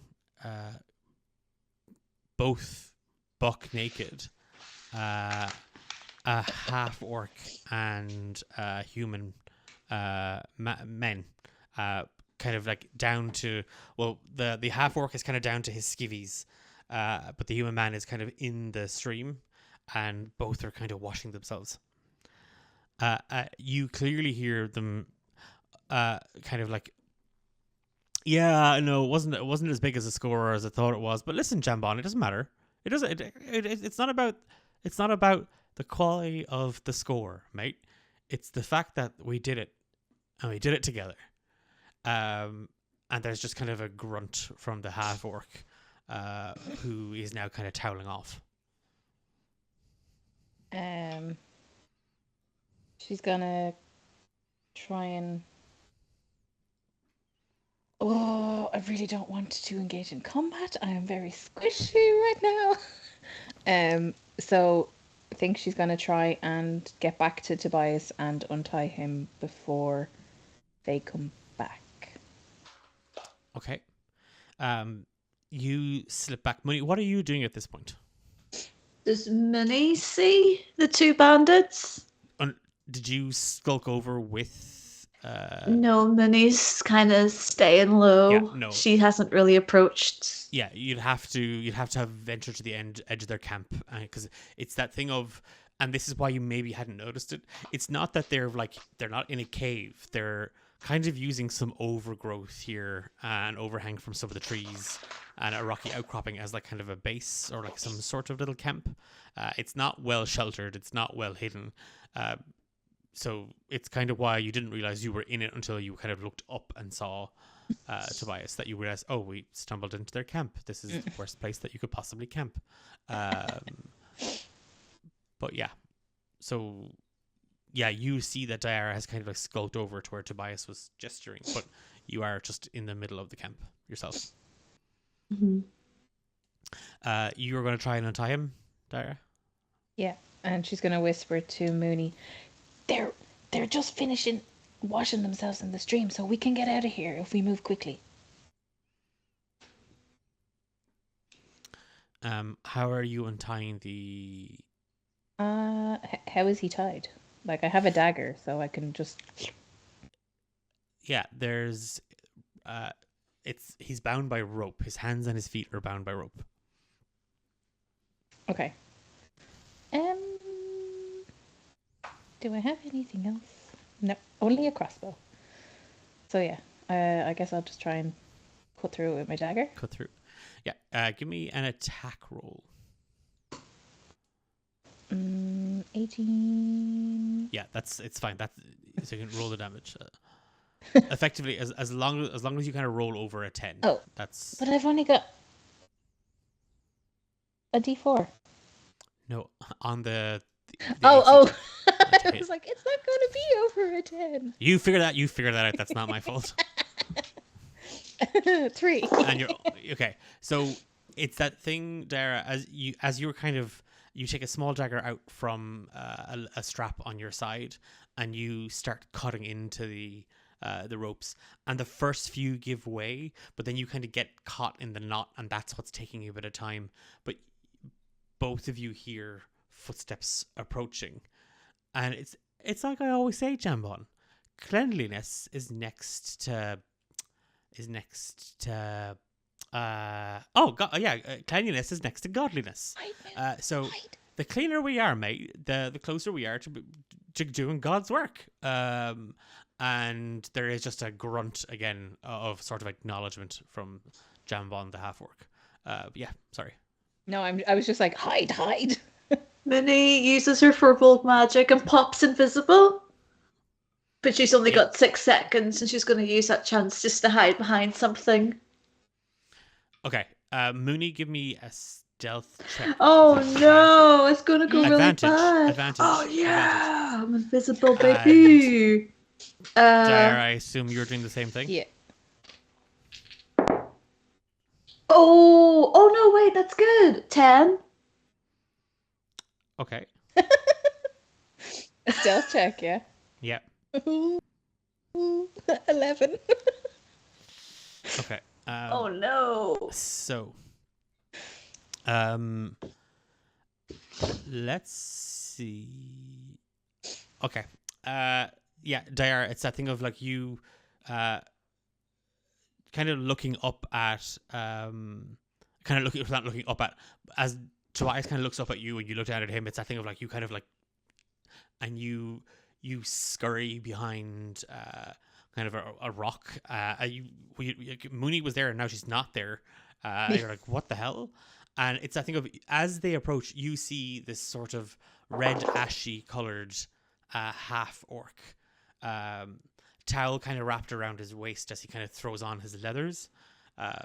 And a scraggly, scrawny human with kind of like wisps of hair, kind of like just wet, sticking to his head and his face. Just sort of like smush it back. And he's got quite a beak-shaped nose. And just these really, really kind of sharp eyes. And he's like, we ain't gonna hurt you. We ain't gonna hurt you. You're a postie. As Tobias begins to kind of squirm anxiously. And then there's just silence.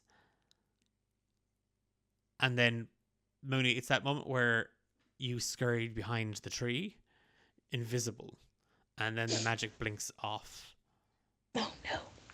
Can we help you with something, miss?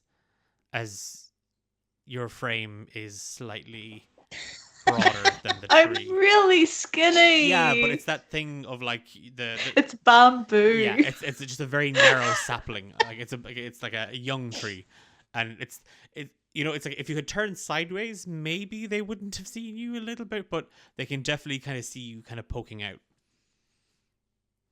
I was just looking around for Mrs. Garrick's house. I don't suppose you know what that is. Give me a deception check. Well, deception it is. What's that, charisma? Oh, 8. You see the half orc kind of look down at the human fella. Right. Can't really say, and you see him kind of like reaching to his side. Can't really say where she is, and he takes a shot at you with his crossbow. No! Why would he do that? We're gonna roll for initiative. Because it's out of initiative, can I silvery barbs or no? I'll let you silvery barbs this, if you want, Okay. and then we'll go off of everybody's initiative rolls. So what's that? Just a disadvantage? You magically distract a triggering creature. Turn its. You must re-roll and use the lower roll. Yeah. Okay. So that is that's 11 to hit. Hang on. Or I 15. think that Well, sorry, it's 11. 11? 11 is my lowest one. Yeah. 11. Hang on, my mage armor. What does that add? Oh, that misses. Okay. Yay! Yeah, it's that. And Mooney, you've an advantage on your next attack roll. It's Hell yeah. It's that thing, Diara, where you like it's Mooney was invisible and now she's just standing behind a sapling, clear as day, and now she's lying. What a ding dong! And it's that thing of like, oh god, okay, maybe there are actually people in the Summer Keeps Guild who can, do things. And you hear her say something about looking for Ida Garrix, and you can hear her voice kind of croak a little bit as she lies, and you see the bandit reach for his crossbow, and just before he fires, you kind of are you stepping out as you say this, or are you just going to shout it from your hiding space? I've stepped out. Or Yes, me? yeah, Me? Diara. Sorry. Yeah, she's gonna be like, oh well, he's fucking You seen her. Yeah, it's just like if you pop up, and what do you say to him? Like, what's your barb? Hey, pickle prick. Pick on someone your own size. Okay, that hurt his feelings. Good. Oh no. Okay, so that is and he's actually. Never mind. That's Oh, 13, now I feel bad. 13 for Lynx and a 15 for Jambon. Jambon. Yeah. Which one is which? Jambon is the half orc. Lynx is the human. What did y'all get? 14. 10. Okay, so it's going to go Jambon, Mooney, Lynx, Diara, and Jambon's up, and he's gonna run and throw a punch at you, Diara. Rude. And that is a 9 to hit. Misses. It's like he swings and you kind of duck out of the way. And as he kind of gets closer, God, he smells really strongly of soap. But like really, really sort of perfumed soap. It is Mooney, your action. Okay. So he is attacking whatchamacallit? Diara. Diara. Yep. Okay, so I'm gonna do. If I have a spell that was a 20-foot range, would I be able to point you a certain location and I'd only able to get the other one and not get the postmaster? No. They're yeah. Tobias is It's too many trees. Tobias is kind of fixed in the middle. Damn it. Okay, that one's out of the question. I'm gonna get petty because he was talking about how great it is being clean and cleanliness is close to godliness. Okay. I'm gonna cover them in grease. Okay. I'm casting grease Deck save. on a 10-foot cube. Okay. Are they still And naked? it's just gonna get they're all greasy and naked. And it's gonna catch whoever it's gonna catch. And So it will catch. It'll catch it's gonna catch Jambon. It'll catch a Lynx, and it will catch Tobias. that's fine. He's sitting down. He can grease himself out of his restraints. Each creature caught in the grease needs to make a dexterity saving Now, throw. I will remind you that they did have a small campfire. Fuck! I can't do that. No, I take it back. Yeah. I take it back. Can't do that either. Mooney burnt them down. Postmaster Mooney burned him down. It's the Great Fire of the West. Okay. First a New kitchen, plan. then the woods. Mooney's gonna take third time lucky. Mooney's going to take her little shepherd's crook. She's gonna bang it on the ground, and then from like the little knots of wood, all these little bugs are gonna come out, and they're going to attack the guy that has hit Diara. Okay. And I'm going to cast infestation on him. Okay, so you're going for Jambon. Jambon. He needs to make a con save Okay. of 14. That is an 8 for Jambon. An 8. Okay, so he takes 1d6 poison damage. Or 1d6. He takes 5 poison damage. Okay. And he also needs to move in a random direction. He needs to move, number 2, he needs to move 5 feet to the south. Okay. So it's the Mooney. It's a thing of like you take your crook and you bury it into the ground and you actually give it it's a scrape. Like you're actually kind of scraping in as you cast the magic downwards into the soil, and just an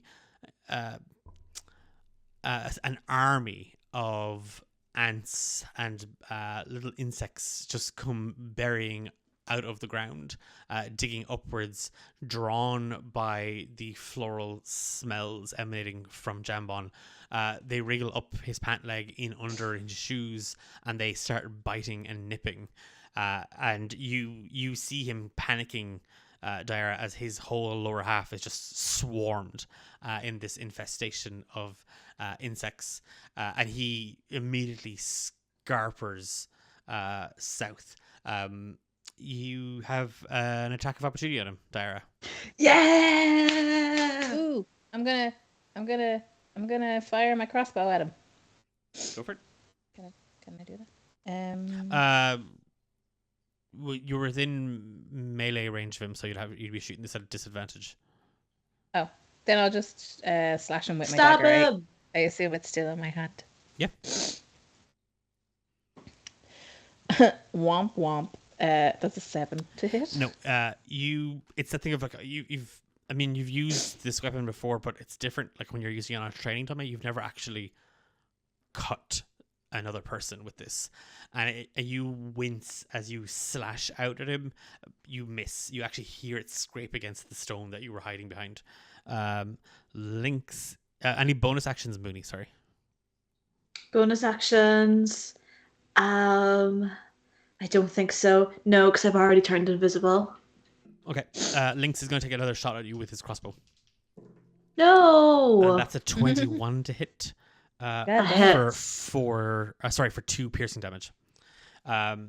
This time there is the snap of his crossbow and a thunk of the bolt in a tree behind you, Mooney, as it slices into your arm. It doesn't manage to catch and stick, but you feel the stinging pain and burn of the cut on your left arm. Diara, your action. So he's further away from me that I could use my crossbow. Jambon has only moved 5 feet away from you. Lynx is kind of 10, 15 feet away from you. So yes, you can. I think it would be an impulse seeing him attack Mooney. She would kind of be like, no, because she still thinks she's very precious and not at all able to defend herself. Fair enough. I mean, further from the truth than it possibly could be, because she just made a lot of insects come out of the ground. But yeah, no, but that was They're all fleas and mites and ticks. They're all like animal parasites from sheep. That's gross. Ew. She is a big sheep. That's where they live. So that's 17 to hit. 17 hits. And it's 6 plus 2, 8 damage. Holy crap. Yeah, you catch Lynx. It's sticking out of his right leg, like it's like right buried just above his knee, and he starts screaming. I was like, my leg! Jambon, my leg! She shot me! She shot the fucking... The crazy bitch shot me in the leg! And he's kind of roiling in pain. You don't mess with people's mail! Oh, yeah, but you didn't have to shoot me! Are you just going to let us leave with him? Give me... Are you intimidating or persuade? Yeah. Intimidating. Give me an intimidation check. 17. Yeah. Okay, so I'm going to roll that against his wisdom, which isn't... He's no bonuses to it. Womp womp. I rolled a 16. Just a straight 16. Yeah. All right, okay. Didn't realize everybody in Canuck loved the postmaster. He's our literal only connection to the outside world. And he's kind of getting up. All right, okay, you can take him. Sorry, I guess. Yeah, you should be. Does he have any like gold or like weapons or anything lying around? You see, it's that thing there now that you've kind of got like Lynx with his hands up and Jambon literally scratching at his pants trying to get the bugs off of himself. Skin is crawling. Clearly they've been opening whatever mail Tobias had carried with him. There's a couple of boxes and stuff and letters all kind of bundled up to one side. What Tobias didn't scatter as he was trying to kind of leave a trail behind, they seem to have gathered, and some of it they've opened. Okay. Mooney, grab the mail. Mooney's got like a bolt sticking out of her chest. No, you. Sorry. No, you don't. It only grazed your arm. It grazed me. That's good. But I kind of love the idea of Mooney though, just kind of like milking it though for everything. I got shot. It took off like a full quarter of my health. So it might as well be in your chest. Minnie As looks. they are. Oh, go. Go ahead. Minnie looks at what's the human called? Lynx. Lynx. Lynx. I don't suppose you saw anything that was addressed to Mrs. Sapras, did you? Who? Eileen. From the Gatekeep. It's kind of important. Was sent to find her post. And he's kind of, again, the entire time he's just keeping the pressure on his leg where there's a crossbow bolt sticking out of it. Sapras. And you just hear kind of a from Jambon, who is still like literally washing bugs off his legs with his hands. He's just swatting them away and they keep crawling up, and now his hands are covered in them. And he gestures next to Lynx and a small little wooden box. Oh, thank you. Minnie picks up the box and she rifles through it to find Miss Sapras's letter. There's, again, as you kind of rifle through it, you do hear kind of a squirming and kind of muffled from Tobias, the postmaster. Diara will take care of him. Go over and open his the restraints and take his gag out. Okay. So we'll deal with that in a second. Yeah, Mooney, as you are rifling through it, you come across a letter for Miss Sapras, Chief Stewardess, Summer Keep Guild, Doe Canuck, Island of Inishdarug. On the back, there's a return address. Richie McBail, and kind of like Cashlawn Nua. And underneath it, there is just very, very faded heart in pencil. Oh. Richie McBail? Yeah. McBail. Minnie puts that letter specifically in her little tote bag. She closes the rest and she comes over and joins Diara. And yeah, Tobias has seated himself up. Oh, I thought I was done for. I actually thought this was it. I thought, Tobias, no more deliveries, no more getting up at the crack of dawn, no more dropping off letters. Did you want us to let them finish you off? No. I'm very grateful. I'm most grateful. I'm just saying. I thought I was done for. I thought it was over. Oh, I thought you were like describing a miserable life. You enjoy being a postmaster? Yes. Oh, well, great. Because we need you. Okay. Do we? What about the? And he points to Lynx and Jambon. All right. She just kind of gestures at them with her crossbows. You guys are on the next boat out of here, and then she's going to thaumaturgy the fire, or your toast, and it's just going to intimidation at advantage.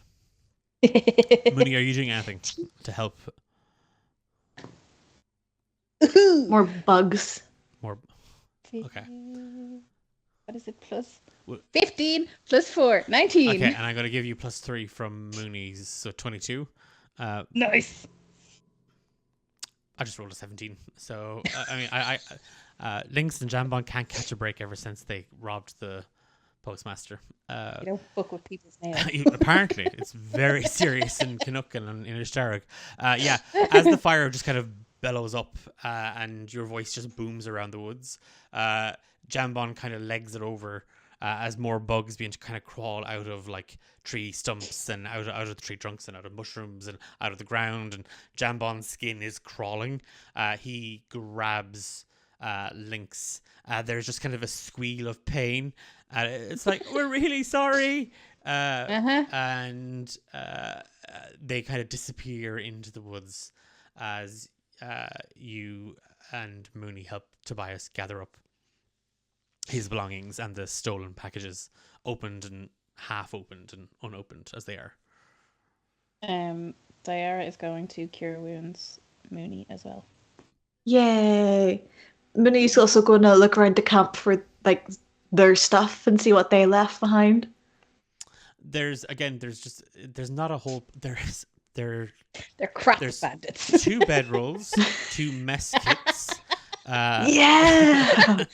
72 feet of hempen rope. They've they don't have a whole pile.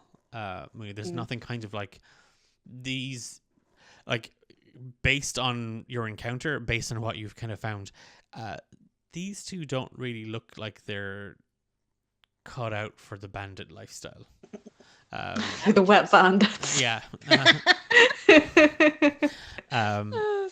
And like it is that thing of like, how did they even get to, like, it's all really like, Why did they keep him for 4 days? yeah, when like they were literally, it's either a lot of luck or Tobias is a weakling, so it's or some combination of both. But as you make your way back out onto the old road and eastwards into the village of Canuck, you see a very drained Bernard returning as the townmaster comes out to meet ye. Quite well done. I must say, I didn't think either of you would even attempt it. 30 silver pieces, was it? Yes, exactly. 15 silver pieces each. There was no mention of returning the postmaster. No offense, Tobias, simply looking for information, but this is an above average response to my request. I will gladly let Byron know of how satisfied I am with what you've achieved. That would be most appreciated. Perhaps we'll be seen for better than doing the dishes then. I like doing the dishes. It's that thing of Tobias is kind of led inside by Richter. When you have a moment, would you ask Byron to send down one of the healers just to give our postmaster a once over? I've no spell slots, so yes. What's the spell? And as you head back up, Bernard kind of like giving you a nod and sort of the look, Diara. Is there anything either of you want to do in the village before you head back to the guild, back to the Summerkeep? I knew at some point I'd taken the bag of dragon sweets and I've just been eating them the whole walk back. Okay. Like a horse with a polo mint, just. Ida's not getting any sweets today. Oh, poor Ida.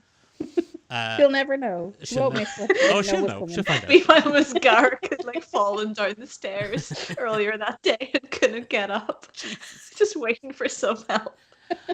It's okay. Her grandson lives with her, so he'll be home once he's back from getting the herbs. We've never met him. You haven't, but he's best friend. Is maybe friends with Reggie.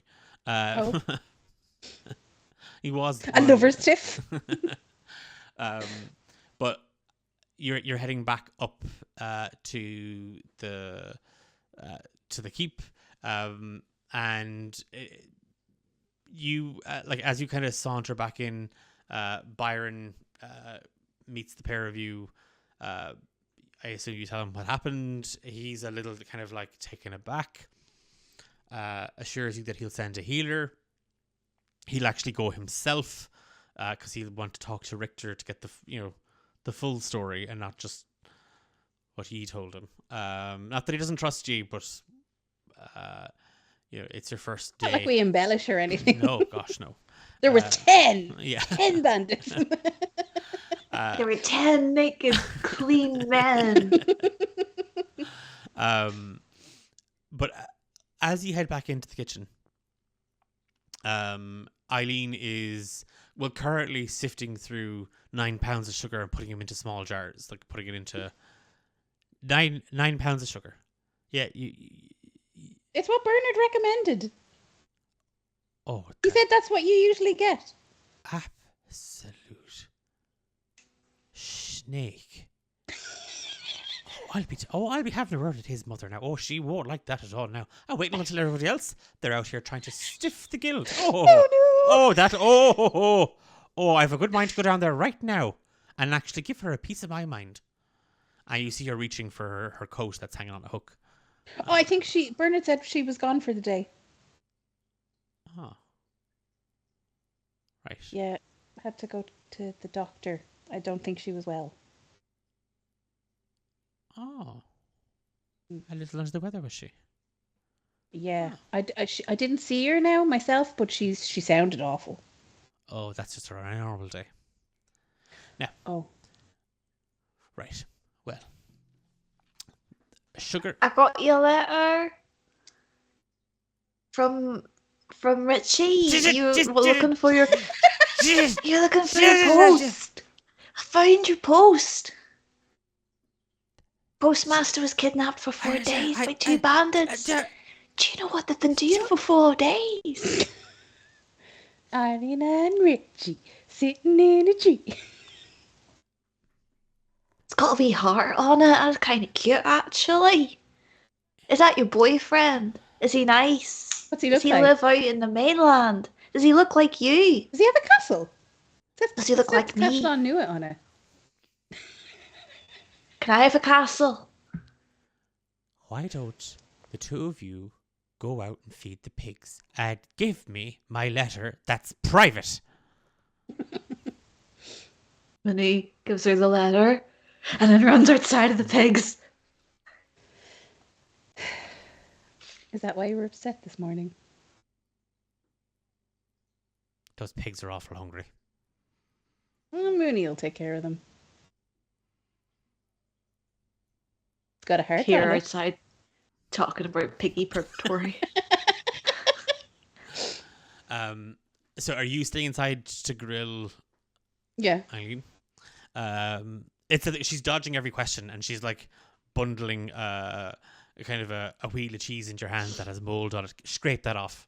And she's kind of gotten you doing chores all the while, just ignoring your. And she's palmed the letter kind of into like a little fold in her dress and her skirt. Mooney outside with the pigs. There's 6 little piglets running around the yard, all squealing and snorting with delight as they see you approach. They all sound desperately hungry. Minnie pulls out the bread rolls that she took this morning and she starts feeding the pigs. Delicious. They do, like, as you kind of tear off clumps and you start to throw down, they all kind of go for some and they all kind of run around. And then you hear kind of a snort coming from inside the shed. Like a much louder, heavier one. Oh, Minnie excuses herself from the little piggies and she goes to see the big one. Hello, I'm Minnie. It's nice to meet ya. As you kind of head into the shed, you do see kind of lying on her side and kind of just getting up, just this large, hefty sow. And she kind of trundles over to the trough and she kind of starts chomping away at whatever is in the thing. And she kind of brushes up against you. She's quite a strong animal. As she kind of like leans into you a little bit, and you see that some of the other piglets have kind of come running. One with like his face full of bread, like he's kind of got his snout stuck in the bread roll. They kind of come running in as if chased by something. They all kind of come in squealing. Minnie looks to see what they're being chased by. There's an old woman standing in the doorway. Hi. Hello. You were the one that was glaring at me earlier. I swear I didn't take the postmaster. I actually found him. And all the letters. Did you know that Miss Sapras has a boyfriend? Do you think that's why he was kidnapped? So no one would know that she's got a heart. You're staring an awful lot at me. Do you want some bread? She holds out some bread. Her hand just reaches in towards you. Oh, you do want bread? I actually took it this morning for the pigs, but there's actually plenty to share if you want some. I can go get more if you want. Her hand grabs yours. No, that's not bread. Her fingers crack. You hear the bones audibly cracking as they twist around your forearm, and she squeezes tightly. No, that's not bread. No. She looks at the piggies for help. The letters are a lie. What? Like the entire alphabet or just the post? Does Miss Sapras not have a boyfriend? There can't be hope without despair. And she squeezes tighter. Oh no! This sucks. Minnie, it's my time. Minnie casts grace.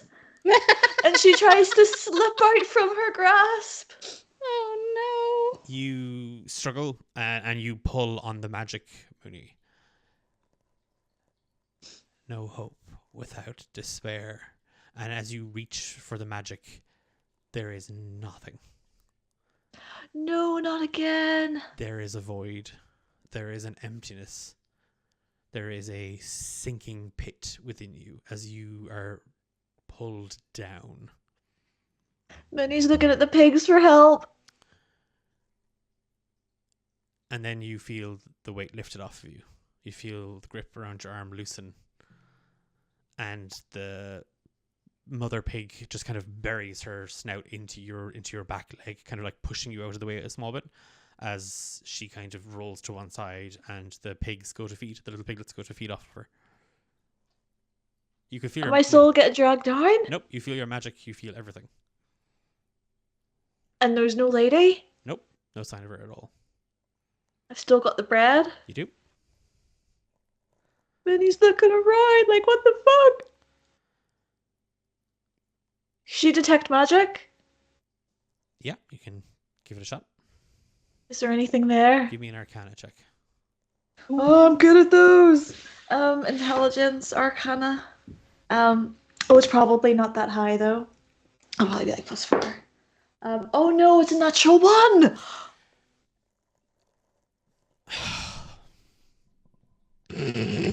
Don't you sigh at me. You know when you make a little dam with sand and you watch as water builds up behind it, and it just takes a small little movement, a small little gesture with your finger to break that and have it all rush in. As you reach out to detect magic, Mooney, it's not that you don't get a sense of it. You get a sense of everything. Everything here right now is made of magic. The walls around you, the pigs, the ground beneath your feet, the smells, the cold in the air, all of it is magic. All of it is rushing. All of it is filling you. The world begins to spin. The world is made of magic. The world is a horrible, horrible place. It is all a lie. As you are overwhelmed by this, you hear people calling out your name. You hear and feel the coldness of a cavern. You feel the crushing emptiness that comes in the void. All of it fills you.